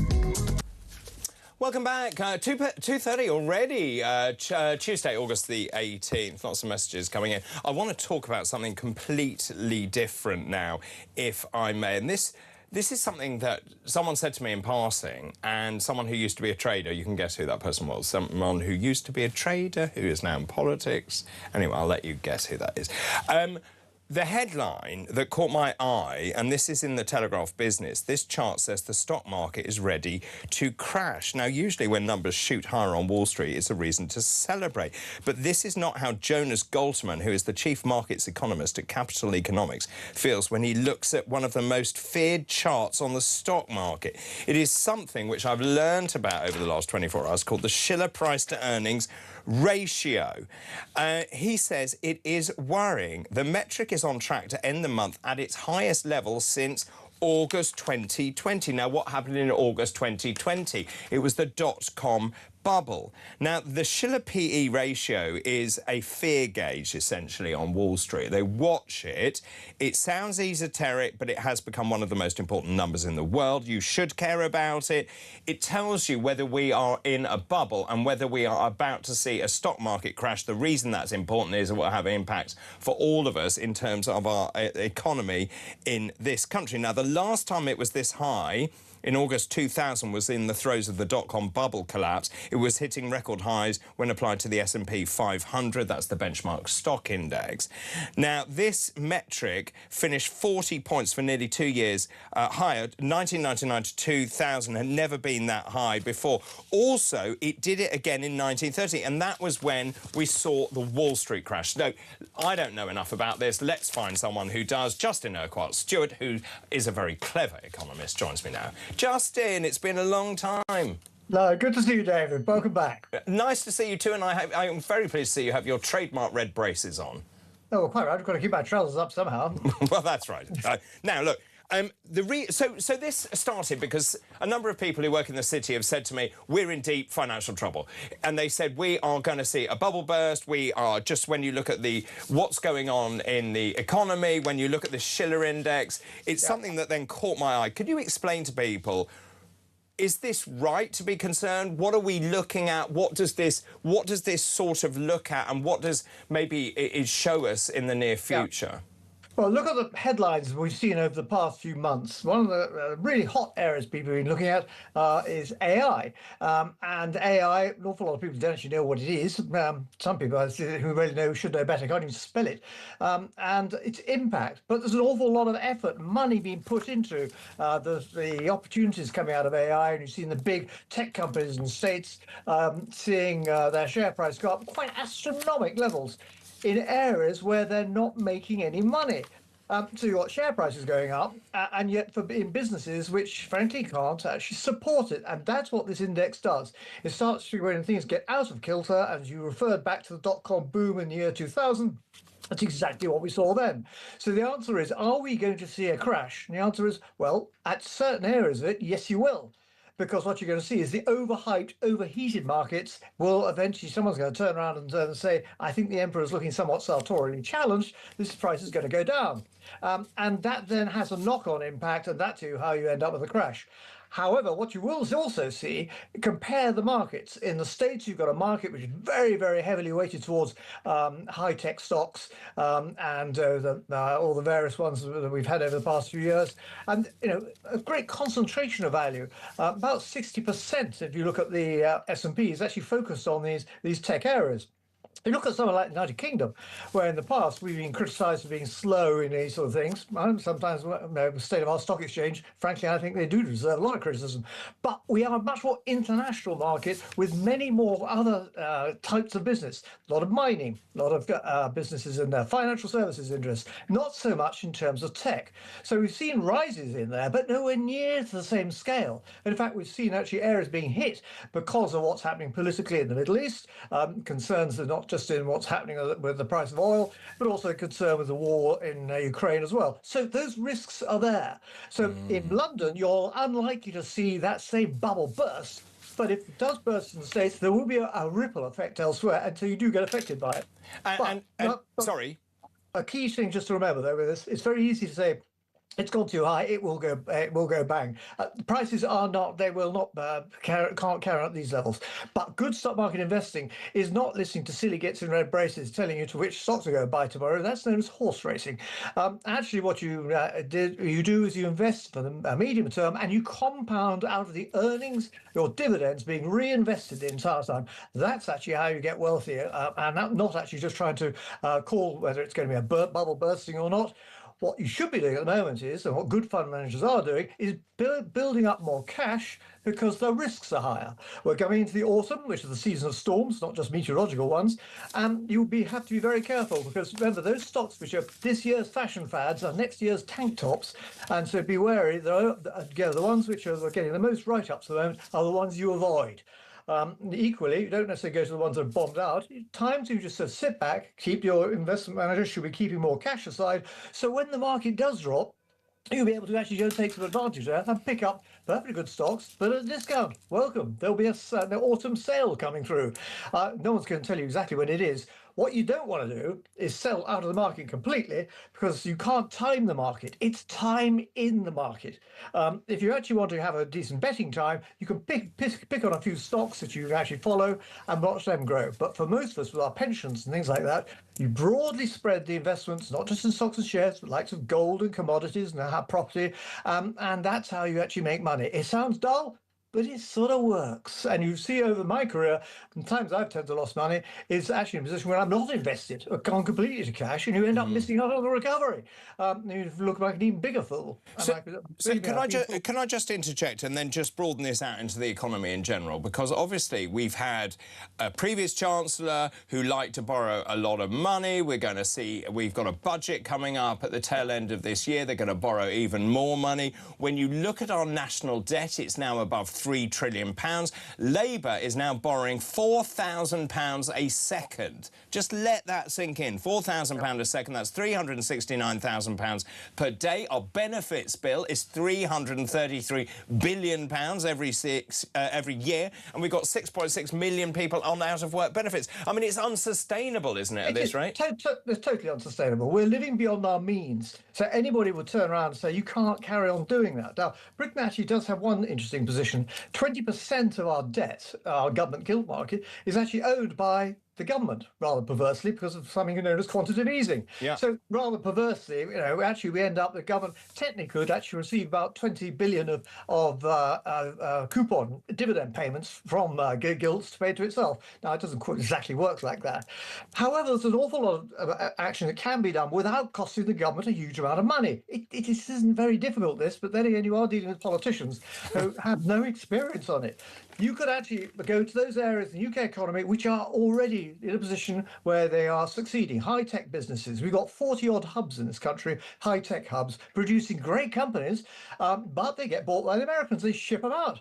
What we should be doing is getting more capital into those businesses, not just in London, they're all over the place, unlikely places, say, well, to Ulster's an extremely good one in Belfast, producing these businesses, and what they don't need is not government money.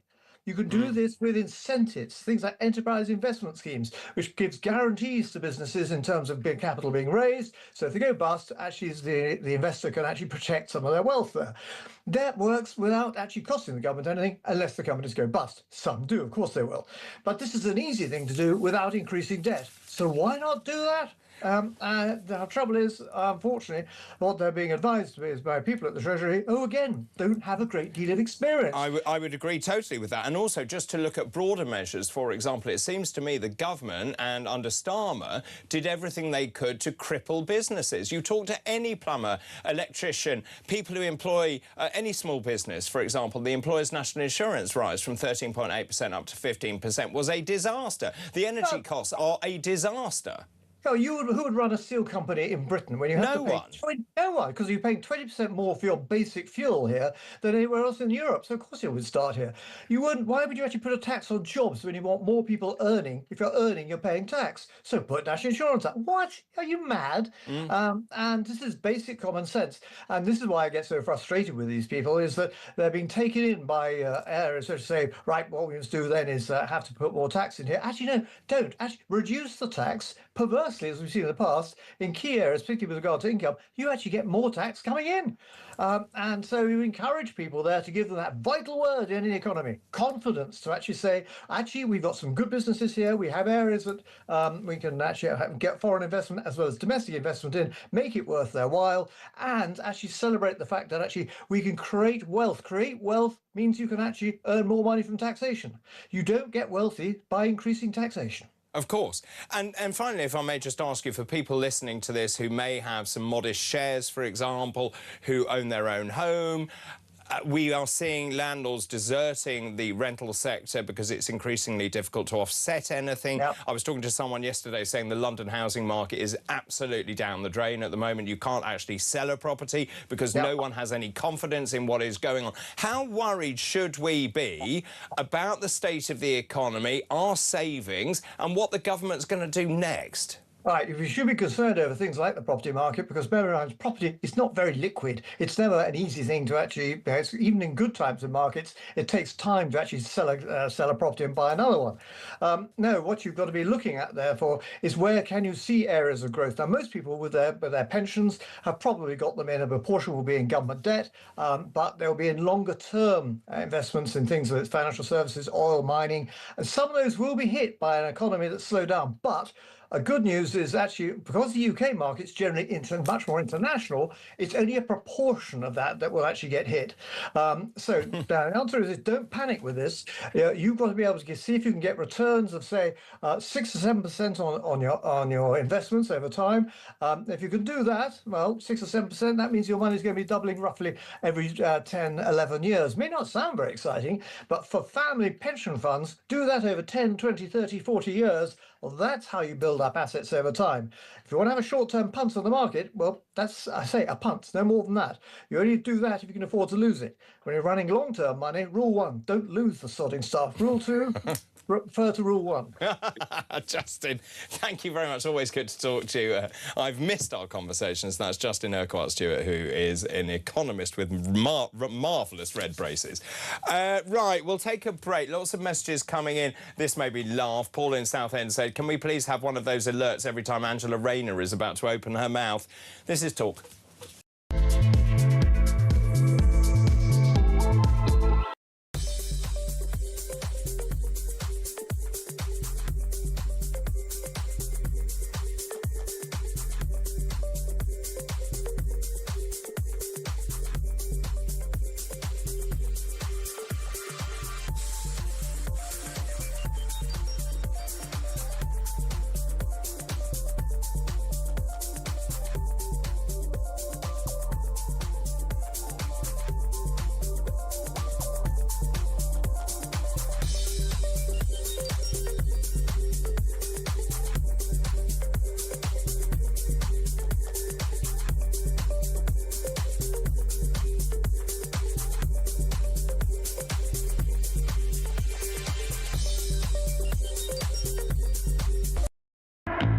not-so-small boat crisis.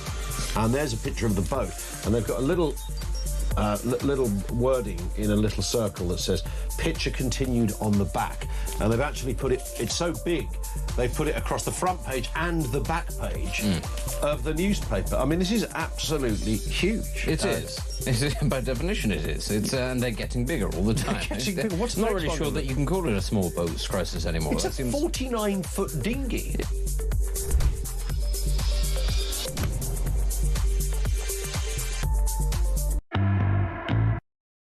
Across the UK, on DAB+, on YouTube, on your mobile, and on your side. This is Talk. This is Talk. So many people getting in touch. Michael, who is my hairdresser in Canary Wharf, good afternoon to you. I see you're watching and you can't get over the story about the massive bladder stone. Good afternoon to you. I can't book in. You're always continuously booked. Let's talk to Grace now in Ealing. Good afternoon. Good afternoon. I think that there are so many different facets to the issue of children and what they see online. Yeah. And I've just acquired a nephew. You mentioned your nieces and nephews. You acquired one? Well, he was born a week ago, so I don't imagine he'll be online immediately. I hope not. We'll see. I think that one thing that I think has changed, in addition to the fact that kids are now online more. I mean, when I was a kid, we just had CD-ROMs, and then the internet arrived. But I think one thing that's also changed is that there's not the same kind of stability and framework for kids now that there might have been a few generations ago. What do you mean about stability and framework? What does that mean? I think that for generations, people in this country have had kind of values imbibed to them as they've been growing up. I mean, I got taken to church when I was a kid, and I kind of increasingly thought, I'm not sure if I really believe this, and then I looked and saw there was evidence to believe it. But even just kind of having that teaching about there being a bigger purpose and that we should aim to be kind and things like that. All of those things were, I think, helpful for me as a kid to feel some kind of stability. And then I kind of came to see there was actually rational reasoning to conclude that God exists. But for a long time in this country, kids growing up had a kind of a moral framework taught to them at school, and they would have had some kind of idea about these central values, like respect for others and things like that. And I feel like now kids might not have quite so much of that kind of grand narrative whilst they're growing up. It's all kind of like, you do you be true to your feelings. I don't think that all kids believe that, but I feel like the kind of environment that they're in doesn't give them the same stability of worldview that previous generations might have done, and so they might be all the more inclined to look around for something they can cling on to, and they might end up coming across something online that gives them some kind of cause or moral framework that they feel makes them, feel virtuous or good about themselves. So they might not hear in the same way that previous generations did that you should love your enemies and be selfless. Instead, they're kind of looking for some values, and they could come across people online who instigate some really bad ideas in their minds instead. Does that make sense? It does make sense. I was just reflecting on my own upbringing, and I also spent a lot of time at church, and that idea, actually, I think you summarised that very well. It wasn't about the individual, it was about the group.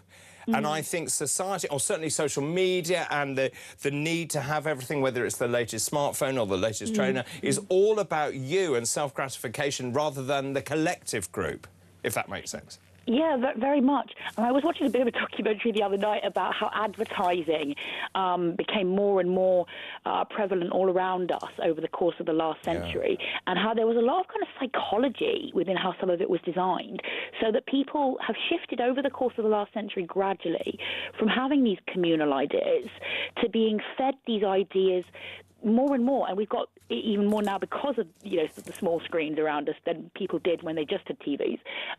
Increasingly, people are being encouraged to think, you need this thing, you're entitled to this thing, you deserve this thing because you're worth it, and so more and more, because companies make money off of telling us we need to fulfill all of our immediate wants, we're kind of increasingly led to believe that we should just get what we want for ourselves, in contrast to the ideas that we have had for generations and generations that the community is good, that you should be looking after the needs of others.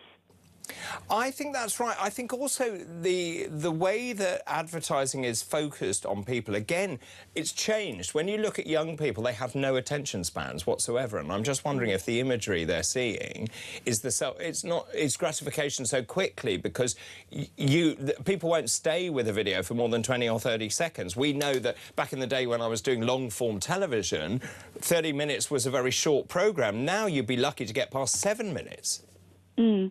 Yeah, and when I've done childminding, I've often found that kids are mostly just watching YouTube. When I was a kid, I was mostly watching CBBC or occasionally CITV. And I remember, we talk about where you were when historical events happened. And I remember the CITV program I was watching when the Twin Towers came down. But now kids just watch YouTube, and on YouTube there's a lot that's specifically designed just to get their attention, and then they scroll on to the next thing, and they scroll on to the next thing. Whereas kids' TV historically had been designed with experts to be wholesome and educational and to help their development. And that's the key, educational, wasn't it? Pardon? It was educational. Yeah, and well, there's actually now on CBBC even more that's educational than there was when I was a kid. I mean, when I was a kid, Dick and Dom were just doing pranks, and now they have... I used to work with them. Now, that's funny. Now they have a show about engineering, but unfortunately, kids aren't watching that so much. They're just looking at addictive things on YouTube, and I worry about how that's going to influence the next generation. I do too. If not, they'll just get neck pain and also thumb pain as well from scrolling the whole time. Grace, always good to talk to you. Thank you again for your call. Jim's on the line from North London. Good afternoon, Jim. Hey, David. How you doing? Yeah, good. Thanks very much. And you? Good, good. Not too bad things. I just popped out for a bit, so if it gets a bit windy, tell me and I'll find a OK, where are you going? Somewhere nice? Just went for a little afternoon walk. I had too much time in front of the computer, so I needed a break. Very good. I usually do. Yeah, David, just going on to from what you were talking about there with your guest, it's like, we were all kids once. I was of an era where, gay sex was not allowed until I was 21, apparently. So I broke the law multiple times before that. And what these people tend to forget is that the minute you try and illegalize, so make something illegal, it's going to make them want it more, and secondly, you're not educating children to the extent whereby they're going to be finding this whether or not there's a law that says no, or whether or not they can get it easily online. It's going to happen. Yeah. So, and I think this is what people tend to forget. And we're of an era back in the 80s where, it was VHS. We'd find a friend who had an older brother or sister or whatever who had these naughty videos, and we'd like. So there's always a way. We will always find a way. And it's funny how as soon as somebody becomes an adult, they forget just what they were like when they were kids. I think that's right, and that was the point I was trying to make, which is children will always find a way round any control mechanism put in to stop them accessing whatever it is. And certainly I mentioned my nephews and nieces. I mean, they're clever enough to know how to disable things. Exactly, and especially now with technology and file sharing, you only need one person to share it with one other person, and that's it. That's it. So whether you've got it online, whether it's from a friend, whether it's something you found, a USB stick that, in those days as well, it's going to be shared. So you've got to stop trying to approach it from that direction and educate children to the content and the damage it can do them, regardless of where they find it from. So where's the problem here? So Rachel D'Souza has highlighted these problems, and I think they are massive problems, the imagery of violence and suicide and beheadings and all these terrible things. But again, we were talking about the algorithms from the social media companies. I mentioned the fact there's this big trial going on at the moment, Meta in court, 30 of the states actually taking them to court for $1.7 trillion. So who's to blame? Is it the social media companies? Is it the algorithms? Are they deliberately targeting these kids? Honestly, if you take it right back to basics, who's to blame? It's the kids for wanting to view it. Because without that, without the need, without the desire, it completely eradicates... But isn't that human nature, just to watch, to be interested, to be wanting to be informed? Yes, I remember when the computer, when it was, I think it was like 1995. We forget just how recent computers, internet was discovered. But I remember my cousin there was no safeguards in those days, and he wanted to show me a video of somebody who had thrown himself off a building, and as he splattered on the floor, you can imagine the devastation. And I refused to watch it. I said, I don't want that in my brain. I don't want it in my brain. Yeah. He was fascinated. All our friends and our other cousins just, oh, Jim, you've got to come and see this. I didn't want it, so that was me saying no. I was safeguarding myself there, because it would even the thought of what it was stuck with my brain. I just didn't need to see it. But many, like all of them, dozens of them, they wanted to, and they were repeating it and watching it. So the desire comes from human nature, and it doesn't matter how much you try and stifle that, or in my case, you can't have gay sex till you're 21. It's not going to change a damn thing. Really interesting call, Jim. Thank you very much. Enjoy your walk as well. That's Jim in North London. Keep those messages coming in. I'm asking this afternoon, is social media destroying childhood? Or, as Jim just said, kids are going to be interested by everything they find anyway, and every generation is different. So, for example, and you're right, I mean, I think in 1993, I had dial-up internet in 93. But technology is moving so quickly, and then what safeguards do you put in for young people, and how do you do that, and how will the young people get around it, and they'll be able to disable whatever you've put in? It's a really difficult thing, but responsibility from social media companies as well is paramount, and that's what this trial is all about. It'll be very interesting to see how that pans out. So is social media destroying childhood? The number 0344 499 1000. You can text the word talk in your message to 87222. You can message us on X as well at talkTV. Just time for a few quick messages. John in Bristol says, I have never been so nervous about the upcoming budget event. I think it's the most critical in a generation, and if it's a bad one, brackets especially for businesses, I'm worried about what happens next. I don't think you're alone there, John, in your worry and fear and trepidation about the budget on the 28th of October. David, if you're looking at things from a different perspective, and the Labour Party's and the Fabian Society's brief was to destroy the economy and the cultural identity of the United Kingdom, it all now starts to make sense. It could be conspiracy, but I'm starting to think it's real if you could get it purely by the evidence that has been presented. Dr. David, this is Anthony. Why are we not just putting the illegals in tents like they do in France? Interesting point. We're very soft, aren't we? We put them in hotels, 160 now in operation, not the 400 we once had. And Anthony goes on to say, why are we giving them luxury and hotels and everything like that? Well, after the break, we're going to move stateside. I'm delighted to say we're going to be talking to Reem Ibrahim, who's a writer of Reason magazine. I'm going to be talking about Andy Burnham being duped, Caroline Levitt, why she resigned, and Trump not bluffing about imposing tariffs on Britain. This is Talk.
across the UK.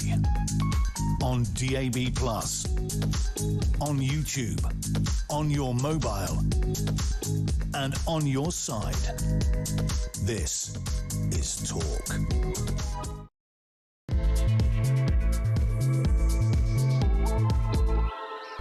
Hello, very good afternoon to you. Just after 3 o'clock on Tuesday, August the 18th. I'm David Bull, in for Ian Collins, here all week and, of course, last week as well. Thank you very much indeed for your company.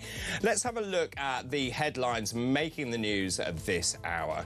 Children are becoming intoxicated by extremism. That's according to England's Children's Commissioner. She's warned this, calling for tighter social media curbs after finding many youngsters idolising violent attackers, and they are slipping through counter-terrorism nets entirely.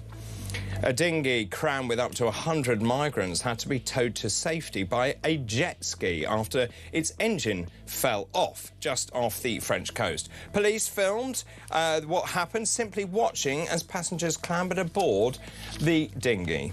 And unemployment has failed to improve under Andy Burnham. It's stuck at 4.9%, with monthly figures showing a jump to 5.4% in June. That is the sharpest rise in 13 years. That story about the dinghy, honestly, those are the news headlines, by the way, this hour. That story about the dinghy is absolutely extraordinary. 100 migrants towed to safety by a jet ski. The French police were just watching on, and then when the engine fell off, they thought, oh, I better do something about it. They then called a jet ski to tug the boat. It happened at Le Touquet, 40 miles southwest of Calais. Now, the witnesses were pretty incredulous as to what was going on. One witness said the police watched the migrants board it. They only intervened when it broke down. What do they think they are? Are they the RAC? And they went further to say, I bet if their engine hadn't fallen off, the authorities would have just escorted the dinghy across the English Channel and till it reached the British waters. It's heaped more pressure onto the French to actually do something about the numbers of people crossing the channel. The amount of money that we are spending is absolutely extraordinary. So we already paid millions of pounds. We paid £476 million between 2023 and this year. On top of that, we are committed now to spending £662 million on top of that. So a billion pounds, £1.1 billion in total being paid to the French. Only £161 million of that is contingent on results, which seems unbelievable, and I don't know who ever negotiated that deal. Ministers are also operating the one-in, one-out deal. Of course, that allows some small boat migrants to be returned to France in exchange for Britain accepting eligible asylum seekers from France. Now, just 1,087 were sent back between August 2025 and June the 30th this year. That's compared with a walloping 27,920 who crossed the Channel to Britain over the same period. We're also seeing a story about migrants who are sleeping under bridges in a UK town. Lax visa restrictions mean that people are coming on tourist visas, for example, to the United Kingdom, overstaying their visas, sleeping in Dover, and then being escorted off back to Europe. So we're being seen very much as a very easy target for these immigrant gangs. Right, let's move on now and talk about what is going on stateside. I'm delighted to say I'm joined this afternoon by Reem Ibrahim, who I haven't seen for a very long time, who now lives in the United States. She's a writer for Reason magazine. Good afternoon, or whatever time it is for you, Reem. It's my morning, but it's great to see you, David. It's been a while. It's been a long time. You used to do Weekend Breakfast with me for a very long time. How is life over in the States? It's absolutely incredible. I've got to say, DC is really where it's at. And I do feel like even though all of the news stories across the UK, often you will get British stories, but actually so much as it is focused on what's happening right here in Washington. Yeah, now don't go losing your British accent, will you? I noticed some very odd inflections there in some of your responses, so be very careful about that. When I lived in the States, I came back with some sort of weird transatlantic twang, so be careful. I will try my very best to keep my British accent. Now, tell us about this story, because Andy Burnham was left red-faced, this, I think, was a couple of days ago. He was fooled by an imposter posing as Donald Trump's chief of staff. Apparently, Andy Burnham thought he was swapping messages, phone messages, with Susie Wiles, the US president's no-nonsense enforcer, in the days before he left Downing Street. That seems incredulous to me. It's absolutely bizarre. I mean, it's really interesting just because Andy Burnham is still so new into Number 10. There is so much conversations about whether or not he has legitimacy. Of course, he was only elected by the people of Makerfield. He was not elected in a general election. And so there is that sort of unspoken rule that actually Andy Burnham does not really have that kind of legitimacy in Number 10. And so in these next few weeks, it really does matter, especially on the international stage, what Andy Burnham is about. And I think that from the US's perspective, these kind of conversations about how serious of a guy is Andy Burnham? Is he going to be a sort of serious figure on the world stage? And something like this happening is just, well, it's like the worst time it possibly could happen, especially in the midst of a war. There are so many security issues that people need to be concerned about. Of course, the president's life has been threatened multiple times on multiple occasions. And so for Andy Burnham to effectively be texting some random person who we still don't know who it is, by the way. I mean, the government are apparently, the police are investigating, they're trying to figure out who it was. It's a massive hoax. But the fact that there wasn't greater security and we don't know what the details of the conversations were, we doubt that it actually would be anything particularly high level in terms of security. But the fact that it even happened just makes the British government looks so incompetent. And I do think that from the American perspective, it's just like, haha, those silly Brits again. They can't Well, I think you're right. And also, you see, the British Embassy in Washington had to put its hand up and tell the White House, oh, really sorry, this has gone a bit wrong. And the official response from the US White House was the Prime Minister looks like a chump. Exactly. It's Trump. He's red-faced. He's doing all the things wrong. And look, I mean, this is less about the security issue itself and more about how it looks. It just makes the British government look incompetent or look as though they're not able to have a grip on their security. I also think that there are second-order consequences here, right? Because things are so difficult in the US and because there is such a significant threat on Trump's life, but also a question of whether or not this war is making things even more sort of security unfriendly, it does mean that if the British government can't be trusted, perhaps those communication channels won't be trusted either. I mean, it's interesting. To be fair, Susie Wiles' phone was hacked by an impersonator. I think that was last year. They used all her personal phone contacts to then message other top American officials. They seem to use AI to replicate her voice. So I kind of can understand, you know, if Andy Burnham got a call and saying, this is Susie Wiles, I suppose maybe you'd accept it. Yeah, and look, I mean, of course, security issues occur with every level of government and in all governments, right? And I think this idea that the American government is sort of like steel and can never be touched and the security services are just so brilliant that they're untouchable is obviously untrue and mistakes do happen. But I think that, if anything, this entire story tells us that, like, even the Prime Minister got duped. So if you're out there and you get a text from a scammer, don't believe it, because if even Andy Burnham could be lied to and be believed by this sort of scammer, then can you imagine, like, there's no hope for any of us. No. You know, my grandpa is probably also getting texted the Prime Minister, who knows? Well, that's very true, actually, and the number of scammers out there is extraordinary. Of course, there's form to this. David Cameron, if you remember when Foreign Secretary, he was taken in by an imposter posing as the former president of Ukraine, Petro Poroshenko. He was video called by a trickster at that time. Prince Harry also was duped by hoaxers who claimed to be Greta Thunberg, if you remember that as well. And I think Tony Blair also was duped by John Coleshaw, who rang up Tony Blair and pretended to be William Hague. But to be fair to Tony Blair, he actually twigged that it wasn't actually William Hague. So it can happen to anyone. It can happen to anybody, but I do think it does make me think that there is absolutely no help for the rest of us. Right. I think the conversation about looks like 4 Andy Burnham, I think, is really important, right? Because Andy Burnham is, you know, you're absolutely right, David. This kind of thing happens to lots and lots of people, especially people that we respect and at a high level. But of course, Andy Burnham is still only weeks into the job, and this internationally does feel a little bit like those Brits don't really have their house in order.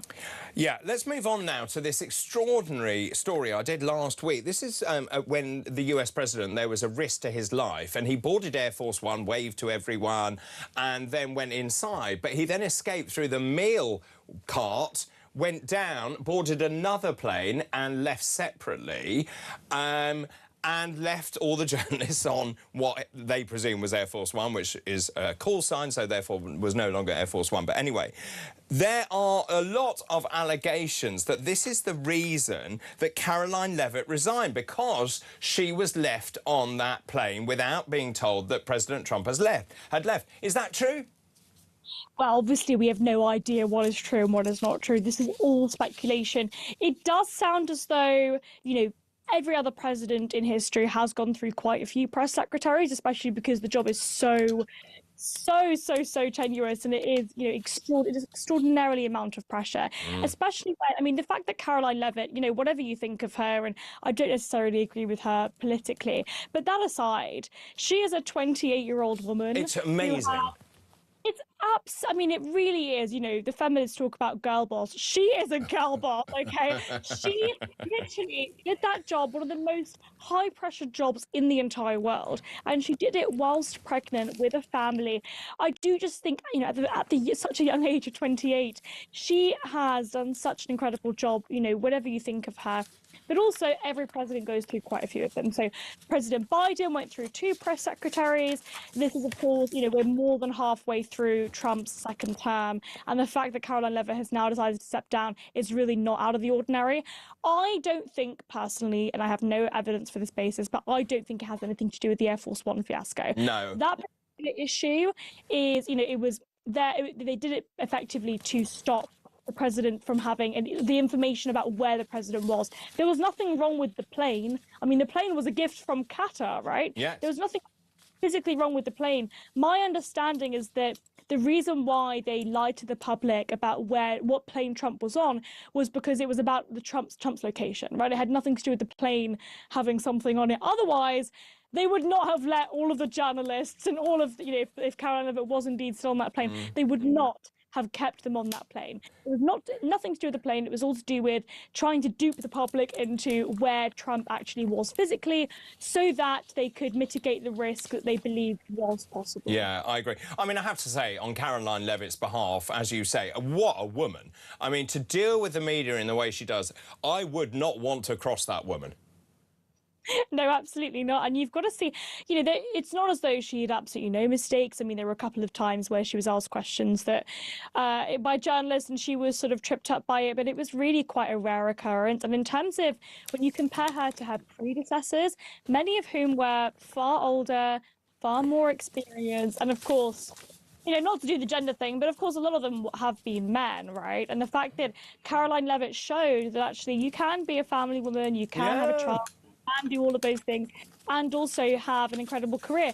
She's also showed that actually, when you feel as though it's time to step back, when you feel as though you've done your bit, you know, she feels as though she's done her bit for her country, she's done her bit for the Trump administration, and she's like, you know what, now I actually want to spend more time with my family. And she's just had a baby, let's not forget, like, she's got a newborn. It totally makes sense. So I don't think this has anything to do with it. Yeah, I agree. Good for her. And also, Trump has actually said she was great, and she will remain in his inner circle, and good for her. And I hope she has good fun and a great time with her family. Let's now just go, finally, if we can, to the trade tariffs. Donald Trump, I mean, whether you like him or not, he really wields these trade tariffs with enormous effect around the world. And the copy in the Times today says President Trump's threat to scrap a trade deal with Britain and impose 100% tariffs is not a bluff. This is according to the US trade czar. Now, Trump has repeatedly called on the UK to remove a tax on the big tech companies, arguing it is designed to discriminate against US firms. But in the most recent threat made in a social social media, a post by Trump in June, it has not been followed up by action from his administration. Jamieson Greer, who is the US trade representative, insists the threats were not a bluff. And that's the beauty of this, isn't it? Because with Trump, you never quite know what he's going to do next. Beauty is not exactly how I describe it, if I'm being honest, David. Look, I mean, I think that the Trump administration are using tariffs, which are taxes, let's not forget, in order to punish other countries. And that's what we've seen over the last few years.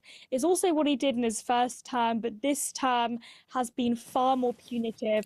And I mean, look, this tax we're talking about, the digital services tax, is an awful tax. And it is part of the reason, one of many reasons why all of the tech companies, all of the cool and awesome innovations are happening here in the United States, and they are not happening in Europe, right? You know, we're talking about Meta creating glasses that mean that blind people have far more ability to see. We're talking about Elon Musk's companies creating things like Starlink, which mean that people, no matter where they come from, no matter what corner of the world they are in, they have the ability to connect with the world. We saw this being incredibly useful in Iran, where the government was shutting down communications, and every single person across the country could still communicate with the rest of the world and tell the world what was going on because they had Starlink.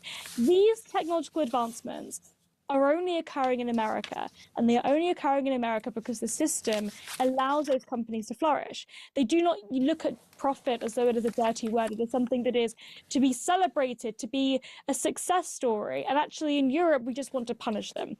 And so when it comes to these tariffs, there is an absolute conversation to be had about why Europe and why the UK still impose awful digital services taxes on American companies, predominantly American companies, because again, those companies wouldn't dare step foot in Europe where they're taxed so highly. However, tariffs hurt consumers. And when the Trump administration imposes tariffs on a foreign country, the idea that it is the other country paying is completely for the bird. American consumers pay tariffs when they import stuff. Tariffs are not paid for by governments, they're paid for by consumers. If I, in the US, want to import my shortbread biscuits from the UK, I miss them so much and I want to bring them over. I'm the one paying those tariffs. I'm paying the taxes. It is not some mystical other government, the British government aren't paying. It's me as a consumer in America that is paying taxes, higher taxes on those things that I want to import from the rest of the world. And I do think that this is something that is massively missed when we talk about trade. Tariffs and quotas, these restrictions, absolutely make people poorer. And actually one of the reasons why America is one of the is the richest country in the world is because they've been able to trade so freely. But crucially, if you cannot make something domestically, or it isn't economically efficient to make something domestically, importing it from somewhere else makes you better off. Reem, really good to talk to you. I really hope you get some shortbread. Have a great rest of the day. Reem Ibrahim there, a writer for Reason magazine based in Washington, D.C. I was talking earlier there with Reem about Susie Wiles, or at least an impersonator getting in touch with Andy Burnham.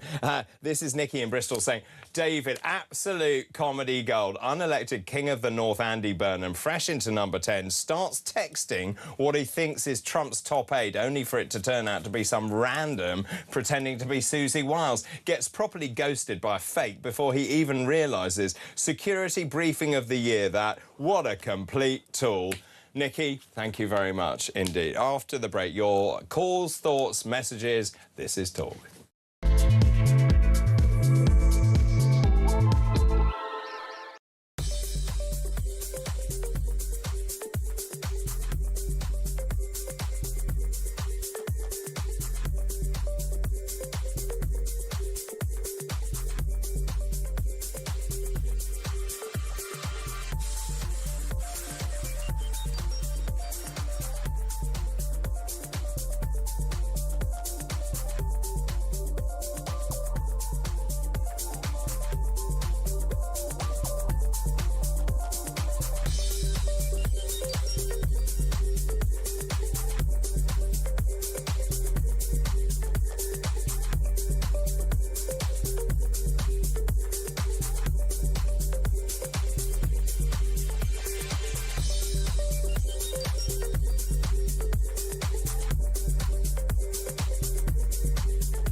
not so small boat crisis. And there's a picture of the boat, and they've got a little wording in a little circle that says picture continued on the back, and they've actually put it, it's so big they've put it across the front page and the back page of the newspaper. I mean, this is absolutely huge. It is. By definition it is. It's and they're getting bigger all the time. What's not really sure that you can call it a small boats crisis anymore. It's a 49-foot dinghy.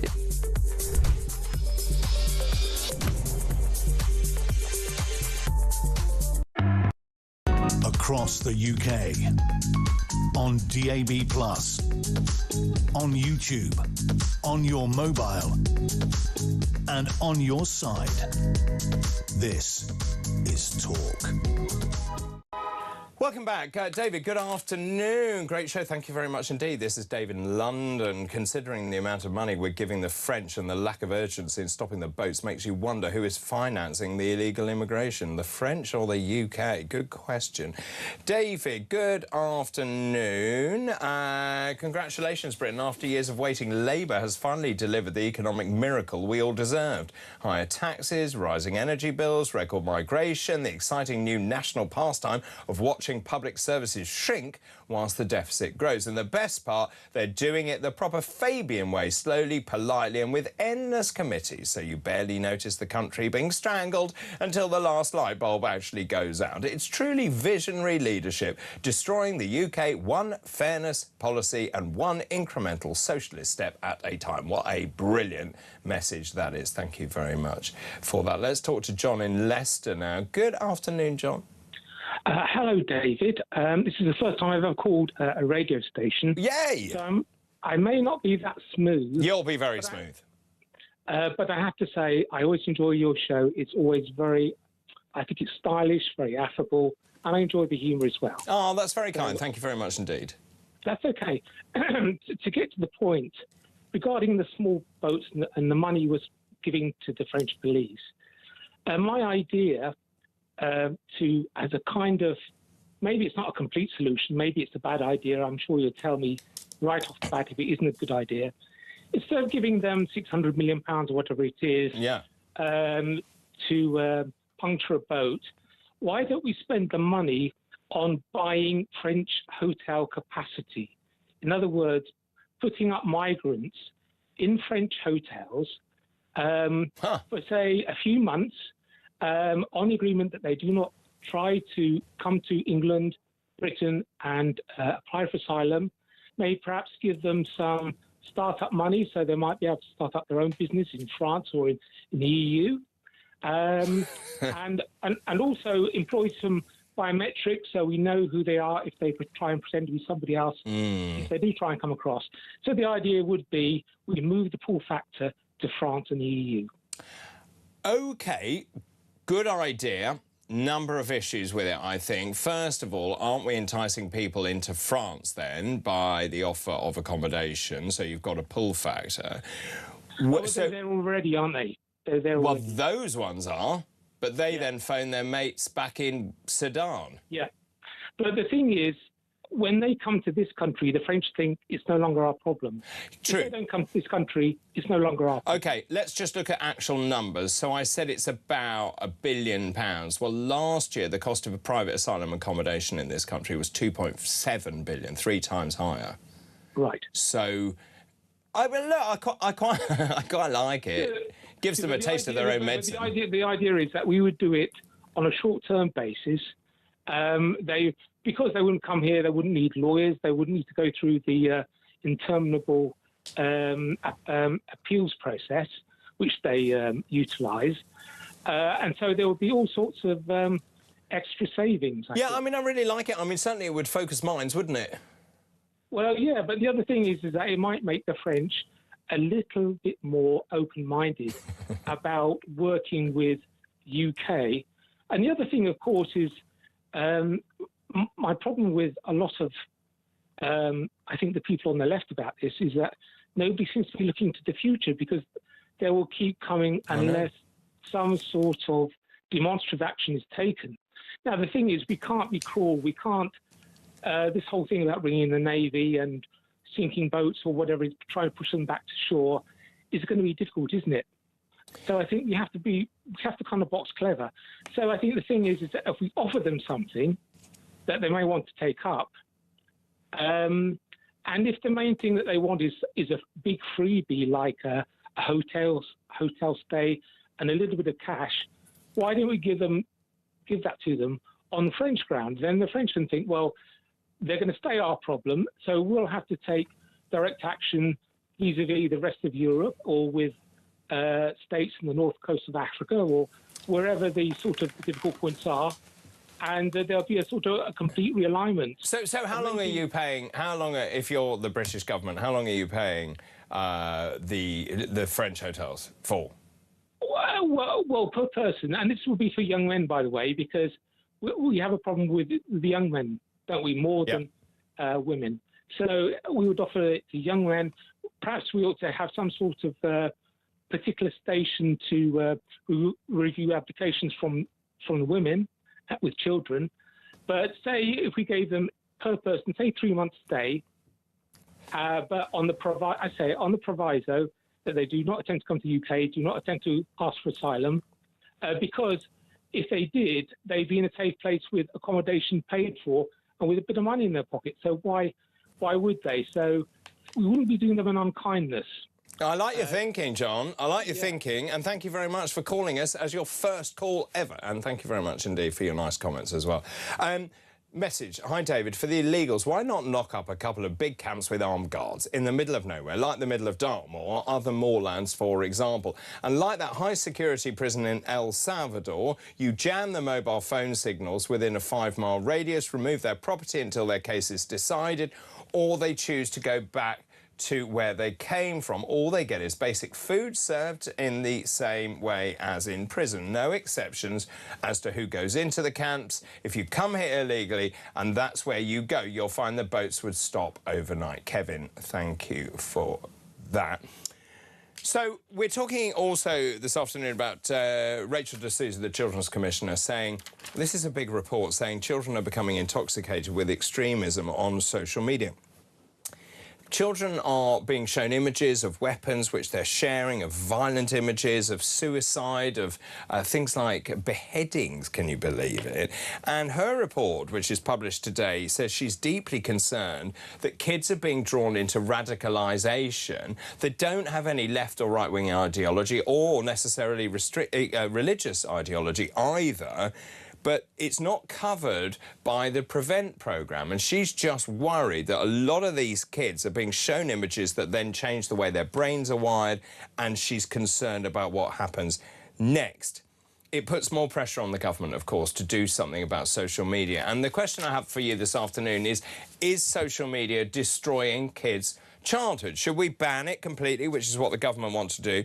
They want to ban social media for children aged 16 and under 16, and then from 16 to 17, they'll have an overnight curfew from midnight to 6 a.m, and the most addictive features that keep users scrolling would be switched off by default. Is that the answer? 0344 499 1000. Those calls charged at the national rate. You can text the word talk and your message to 87222. You can message us on X as well at talkTV.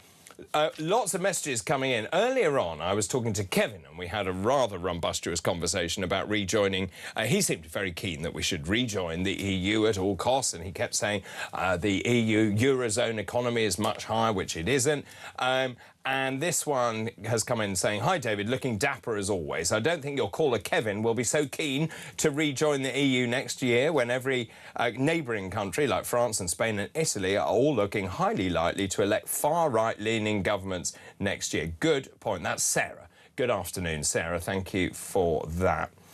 David, this is Terry in Slough. Good afternoon. There's an old saying, a fool and his money are easily parted. That's why the French are laughing at us. We are giving them millions of pounds to stop the small boats, and they are doing nothing about it because they know this country is being governed by a bunch of fools.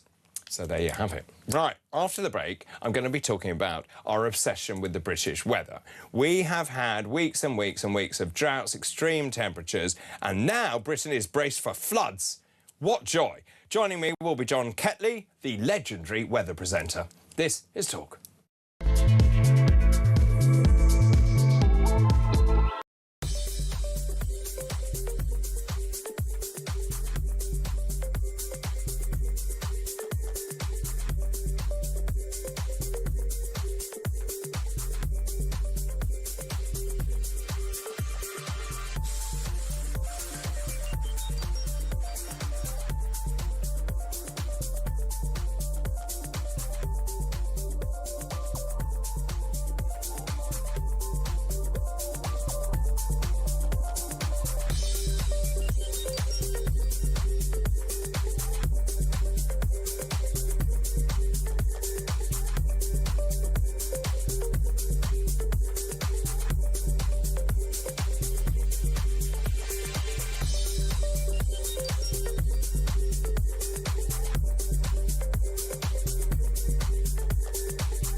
across the UK. On DAB+, on YouTube, on your mobile, and on your side. This is Talk. Welcome back, David Bull in for Ian Collins. Thank you very much for your company on a very dull and overcast afternoon here in London. That brings me nicely, of course, to the weather. Now, obviously, we have had very extreme weather. We've had huge wildfires raging in recent days, people forced from their homes in worst affected areas, including Stourbridge in the West Midlands. Also, we've seen extraordinary scenes, really, across the country, certainly where I live in East Anglia. We were very worried about the fires that were spreading across agricultural land towards Sizewell B, the nuclear power station, which was concerning to a lot of people. Luckily, the wind was blowing in the other direction. But it looks like there is a break in this, at least for the moment, because floods could hit Britain after weeks of drought. That's according to forecasters. Now, the Met Office said parts of the country would experience the first meaningful rain for a long time after weeks and weeks of heat waves, and dry weather has left many areas facing water shortages. So when is this rain coming? Well, heavy rain is expected on Thursday, with the chance of surface flooding in areas where rainfall is particularly intense. So we know there's been hot, dry weather. We know we've had hosepipe bans, the wildfires I talk about as well. The question is, what happens next? Well, joining me now is John Ketley, the legendary weather presenter. John, very good afternoon to you. Hi, David. I'm just tempted to sing that jingle, that song, which is now in my brain forever. What is going on here? I mean, we are seeing climate change. There's no doubt about that. We've had devastating wildfires. As I mentioned, in East Anglia, for example, it also had impact on our national infrastructure. What is Britain likely to expect next? Well, you know, we're going to see some rain. It's inevitable, isn't it? I'm a firm believer in the law of averages. It couldn't stay dry and sunny and hot forever, could it? No. And let's not forget, of course, it has been raining on and off quite heavily at times through the summer, in Scotland in particular, and Northern Ireland and Cumbria occasionally. And yet again, yesterday we had plenty of rain over Scotland, and some of that rain is now heading south during the next couple of days. So we will see some wetter weather down in the south. But of course, the problem is now that the ground is so hard, it's very firm and hard. It doesn't take an awful lot of rain. It's just going to float around on the surface. It can't get into the ground. And so you will have sort of minor flooding because the water's just standing there, really. That's going to be one of the issues if the rain was particularly torrential across the south. I'm not looking at anything too dramatic, really, across the southern half of Britain at the moment. But certainly some rain is due, and we are expecting it, and we'll probably be very welcome to see it as well, especially in gardens and places like that where you've absolutely parched in the past 3 or 4 months. It looks awful. Yeah, I mean, you're right about the fact the ground is so hard. Certainly, I think it was last year or maybe the year before when the rain finally fell. It completely overwhelmed all the agricultural land. There was massive runoff. My neighbours were all flooded because just the deluge of water, it just couldn't go into the ground. Well, we just can't win. I'm hoping you don't blame the weatherman for all of these problems. I always blame the weatherman. Yeah, we just can't win in this country. We wait for months for nice sunny weather, and when it comes, we get too much of it. It becomes absolutely oppressive and sultry, and you can't sleep at night and all this sort of stuff.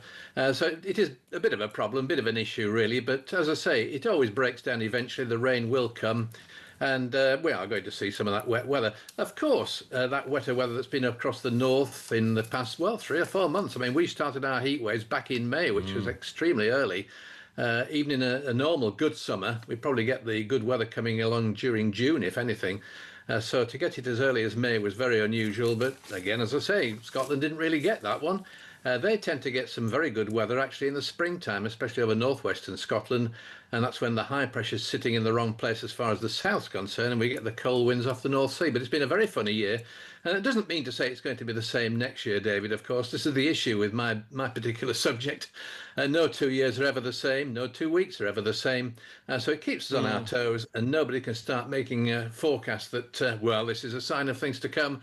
it is a semi-sign of things to come, perhaps, but it's not going to be the same every year. I mean, I think that's the biggest argument, isn't it? We don't know whether this is going to continue at its current rate or whether this has always happened, where the Earth has warmed and cooled and that has been a cyclical change. There is no doubt, though, that if the weather is going to change, we need to be more prepared. I was just looking at the number of reservoirs we haven't built over the years. We haven't invested in desalination plants as they have in, for example, the Middle East or indeed in Europe.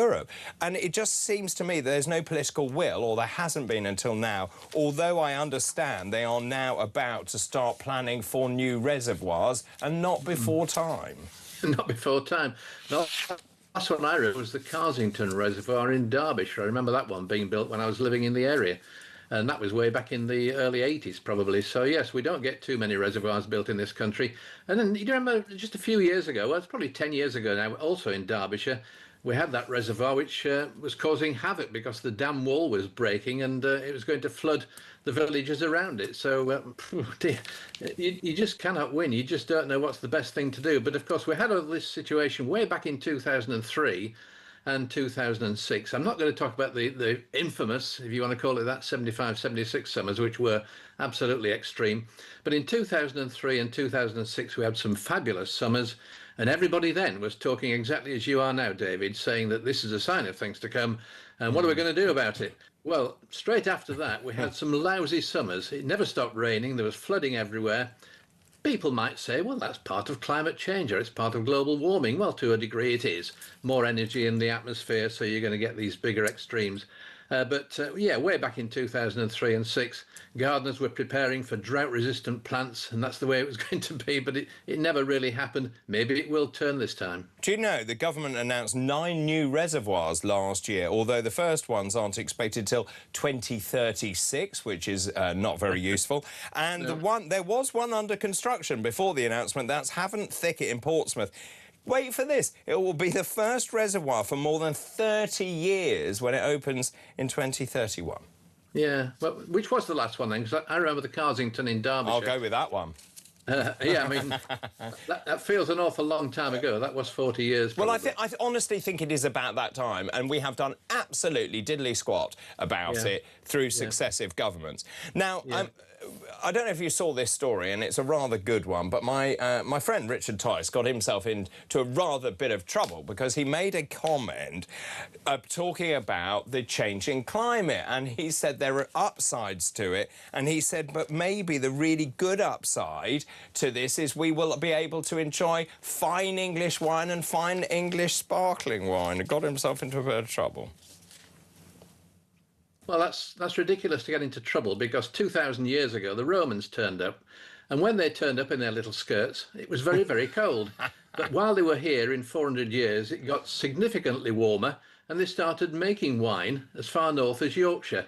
So have we really moved on in 2,000 years? No, well, that's the point. And the Green Party have got their complete knickers in a twist over all of this and are basically saying it's absolutely outrageous. And Green Party MP Hannah Spencer said, oh, it's a load of rubbish. I need to educate Richard Tice. We need to talk to him. I mean, honestly, you can't have a joke. Well, not even a joke, but actually, if the climate is warming, which it seems to be currently, then why don't we actually just make sure that this country is better prepared and then we can enjoy English produce? And by the way, I think there are some very good English wines.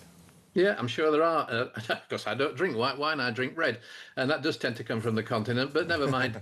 I think you're right. I mean, let's just make the most of it. If we're going to have a poor summer next year, well, just make the most of the weeks that are nice. And let's go with it. Let's run with the flow. And hopefully we will get some good summers continuing to come across us in the next 10, 20 years. Perfect, John. I'll be up for some wine tasting then. Jolly good. Thank you ever so much for joining me this afternoon. That's John Ketley, the legendary weather presenter. Lots of messages coming in. This is from Pumpkin. If it rains, be careful. The roads will be super greasy. Lots of people get caught out because the oil sits on top of the tarmac. That's a very good point, actually. This is Nikki in Bristol. Oh, sorry, David, it's me again. Oh, brilliant. Another flood. Clearly the planet's melting in rage, or maybe it's just the road sweepers vanished like my will to live. And the drains haven't been cleared since the dinosaurs roamed. That is a very good point. That was part of the problem at the flooding at mine, was none of the drains had been done. The Environment Agency hadn't cleared any of the ditches. And by the way, wait for this. So, oh, I'll finish this first. Been cleared since the dinosaurs roamed. Congratulations, we did this to ourselves. The only real scaremongering is pretending it's anything else. Nikki, thank you for that. No, that was the thing. So I live in a very rural area, and then these little chaps from the Environment Agency potted around and knocked on my door and told me it was my responsibility to clear the ditches which are not on my land to ensure free flow of water. And I thought that's what the Environment Agency were meant to do. But it transpires that was not the case, and I had to spend a lot of money to do that.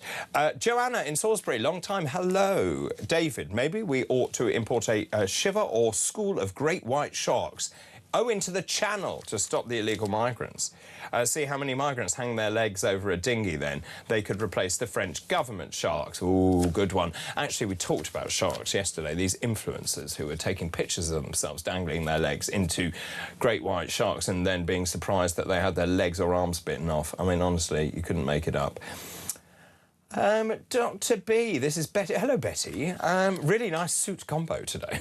Thank you. That's very kind. I feel like a stockbroker, actually, with the little white collars. Actually, someone in politics said to me, I last wore one of those shirts in about 1985. It's rained non-stop since they sent that silly alert here in Scotland, and they'll use floods as further panic, even though declared drought. And pay-per-use charging yesterday. Infrastructure, my dear man. I know. It's all about infrastructure, and idiots buy new build houses on floodplains. Yes, and authorities allowing houses to be built on floodplains. And the reason the floodplains are there is for a reason, because they flood, and that allows runoff from the land. Betty, very good to hear your message this afternoon. Right, let's take a call. Vince from West Sussex, good afternoon. Good afternoon. Nice to speak to you. And you. Yeah, regarding our illegal people that are crossing the channel in small boats. Yes. To appease the lefties and the lanyard-wearing society we seem to live in nowadays. Yes. We could do something that would placate them, I think. Oh, go on. And if we were to offer any illegal immigrant that came into the UK exactly what they would get in France. Now, as far as I'm aware, France are breaking no international rules. Nope. They've not been taken to the ECHR. Nope. They have multi-thousands of people roaming around their country. What do they give them? I believe it's probably a sum total of next to nothing. Correct. Now, if we did exactly the same, that would be the biggest deterrent for France as well, because they wouldn't be entering France to try to enter the UK.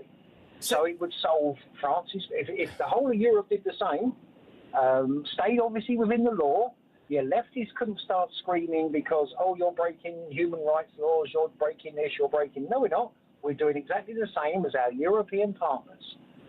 So if we had the same rules and regs right across the Europe, I think you'll see this flood of migration from Africa come to a rather abrupt halt. Yeah, you see, this is the bit I've never understood. Why do we offer far more than our European friends? Well, it's simply because it's all in alignment with our welfare policy that the Labour Party and our lefty lovies, of which unfortunately there were some in the Conservative Party. There were a lot. Yeah, they seem to think that by handing out money left, right and centre, that's going to guarantee them votes. Where the money's coming from, well, that's, you know, we can work that one out a few years down the line when we're not in power and we can blame the other government. Do you know, well, do you know what? I watched a video yesterday of this white transit van going into a village, literally a village, and then all these men getting off the transit van, clearly asylum seekers on day release from wherever they're being housed. I mean, it's just not OK. No, that's right. And as I say, you know, people, we should leave the ECHR, obviously, I agree 100%. With that. But whilst we're in it, as long as we adhere to the same rules as France do, Belgium, Italy, anybody else who's a member of the ECHR, if we abide by the same rules, offer them the same thing, i.e. no healthcare, because I know they don't get healthcare in France, or dentists, I do know that for a fact. the deterrent to come to the UK would stop pretty much immediately. And you're not stopping them coming. All you're doing is not welcoming them. Yeah. Them. I mean, and I feel that would be a massive deterrent, and it would also placate the lanyard-wearing society we seem to live in. You see, I also think that when the judges in Strasbourg leap out of bed in their pyjamas, the so-called pyjama injunctions, to stop us deporting people, we should do what other countries in Europe do, which is to ignore them. Yes, yes. But we have this fear. You know, Keir Starmer was a classic example of international law. He loved international law, but when the Iranians, you know, blocked the Strait of Hormuz, which was international waters for 4.5 miles, yeah, he wouldn't condemn the Iranians; he condemned the Americans. Yes, you know, so that's our problem. We have these people that are basically scared of their own shadow, want to be seen to be doing the right thing, and you know, right on, brother, and sing Kumbaya, and they believe it's all okay, but in reality, we all know it's an absolute disaster, and I believe, I really do. I'm in my 70s, but I've got 2 granddaughters who I fear for their future. Yeah. In this country, I believe, is going to hell in a handcart. We have got no control of over our borders. We have no real defence of the nation in any way, shape, or form. We've got nobody that actually seems to really care. I give Nigel Farage his due, and also the Reform members, Richard Tice and so forth and so. They are trying their hardest, but they're going to continually get shot down by this. I don't know how it's come about in this country, but it's the lefty lovies believe everything is rosy and sunny. And in truth, we are in desperate needs. And this country, as I say, I fear for this country in the next 20 years. I believe it's going to be an absolute disaster. I mean, I certainly think we're at a very pivotal moment, because if we don't do something now, then I think it's going to reach that sort of crisis point where we can never reverse it. Correct. Yeah, Vince, really good to talk to you this afternoon. Thank you for your call. That's Vince in West Sussex. I mentioned Richard Tice getting into hot water over his comments, saying, well, if it is warming up in this country, which it seems to be at the moment, and also I think we are overestimating our own importance if we think we can turn back the tides and change climate, just enjoy English wine. Got himself into a lot of trouble. Fafa says, David, cheers to Richard. Keep up the good work. We'll go to a break. This is Talk.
Not so small boat crisis. And there's a picture of the boat, and they've got a little wording in a little circle that says picture continued on the back, and they've actually put it's so big they've put it across the front page and the back page of the newspaper. I mean, this is absolutely huge. It is. By definition it is. And they're getting bigger all the time. Getting bigger. What's the not next really one sure that you can call it a small boats crisis anymore. It's a 49-foot dinghy.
across the UK. On DAB+, on YouTube, on your mobile, and on your side. This is Talk. Welcome back. Let's just go back to this top story from today. This is Dame Rachel D'Souza. She's the Children's Commissioner. Now, she says British children are becoming intoxicated by extremism.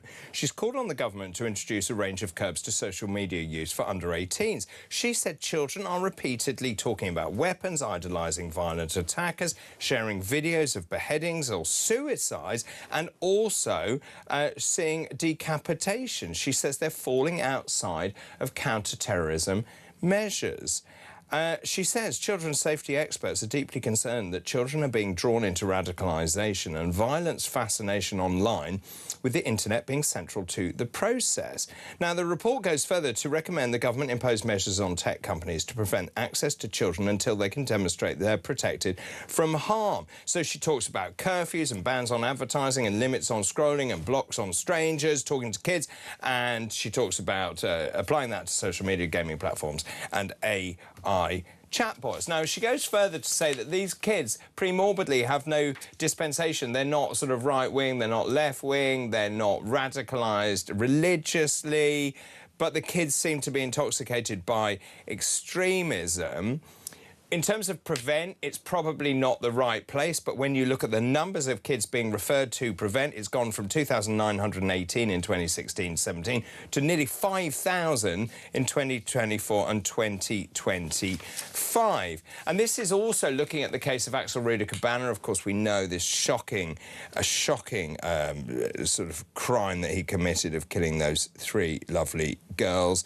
He was known to prevent before. He's serving 52 years in prison, and then we've been talking this afternoon about whether prevent is right. At the same time, there is this big trial taking place in the United States. Meta on trial, the case being brought by 30 states against Meta, the owner of Instagram and Facebook, and they're calling for a number of things. They want Instagram to take more responsibility. They want Meta to implement a process of parental verification for teenage users. They want to change what they call its dopamine manipulating recommendation algorithms. It wants them to remove image filters. This is a big one for me. Remove the image filters that changes people's appearance in photos, because a lot of those photos aren't real. End autoplay of video content and prohibit the creation of multiple accounts, and end disappearing or ephemeral posts such as Instagram stories. Now, a lot of messages coming in. I'm asking this afternoon, is social media destroying childhood? 0344 499 1000. Text the word talk in your message to 87222. You can message us on X as well at talkTV. Just very quickly, David, I find it strange. This is Steve, that as a 60-plus-year-old, have been on the internet since the 1990s. I have never been shown or seen any of that violence you're suggesting our kids are seeing. I find it hard to believe that it's so prevalent and targeted. They must be searching for it, which is why it opens up another can of worms, such as why. Steve, that was exactly my reaction. When I read this report, I've never seen any of these images, but then I've never, ever searched for those images. Afternoon, David. This one also says, so the Children's Commissioner is really worried about seeing stuff on the internet. Wonder if she's so worried about the drugs being given out to permanently change gender and sex stuff in libraries. I somehow doubt it. This is about closing down the internet for us all. Another citizen control measure, I believe. David's on the line from Ipswich. Good afternoon, David. Yes, good afternoon. Looking at what Reform wants to do with the illegals coming over, if the French could get their head out of their backside and actually be sensible for once, they would work out that if we just kept bringing them back, they would be able to show the illegals there's no point going. Yeah. So they would no longer congregate around that, that area of the French coast, because there's no point. They're just going to keep getting taken back. But the French don't seem to be able to see that, do they? No, they don't. I mean, I don't know why we're paying them £1 billion. What are we paying for? Yeah, it would have been simple to do that. Say, we'll just bring them back, then they'll go where there's no point, is there? No, there is no point. But I literally don't understand. With any deal, like if you do a deal in business, you would have payment on results. So you might have 50% up front and then you would pay on results. Yeah. Why are we giving them £1 billion with so little based on results? Yeah, I just had, you know, a new utility room fitted. Oh, yeah. I had to pay 25% when I ordered it. I had to pay 50% when they delivered it, and I paid the final 25% when we were all happy that I got what I wanted. And rightly so. Yeah. You know, it just defies belief, doesn't it? We go, oh yeah, I have all this money. And what's the results part of it? I will just tell you how many we've stocked. Oh, okay, that's a good idea, isn't it? I know. I mean, honestly, I don't understand any of it. David, very good to talk to you this afternoon. Thank you very much for your call. My neck of the woods, up in Ipswich. Dave in South Gloucester, I was saying Richard Tice got told off because he made a light-hearted comment saying, well, if we've got climate change, then good, because we can then enjoy English wine and English sparkling wine. I laughed. I thought it was funny. And there are some very good English wines, by the way.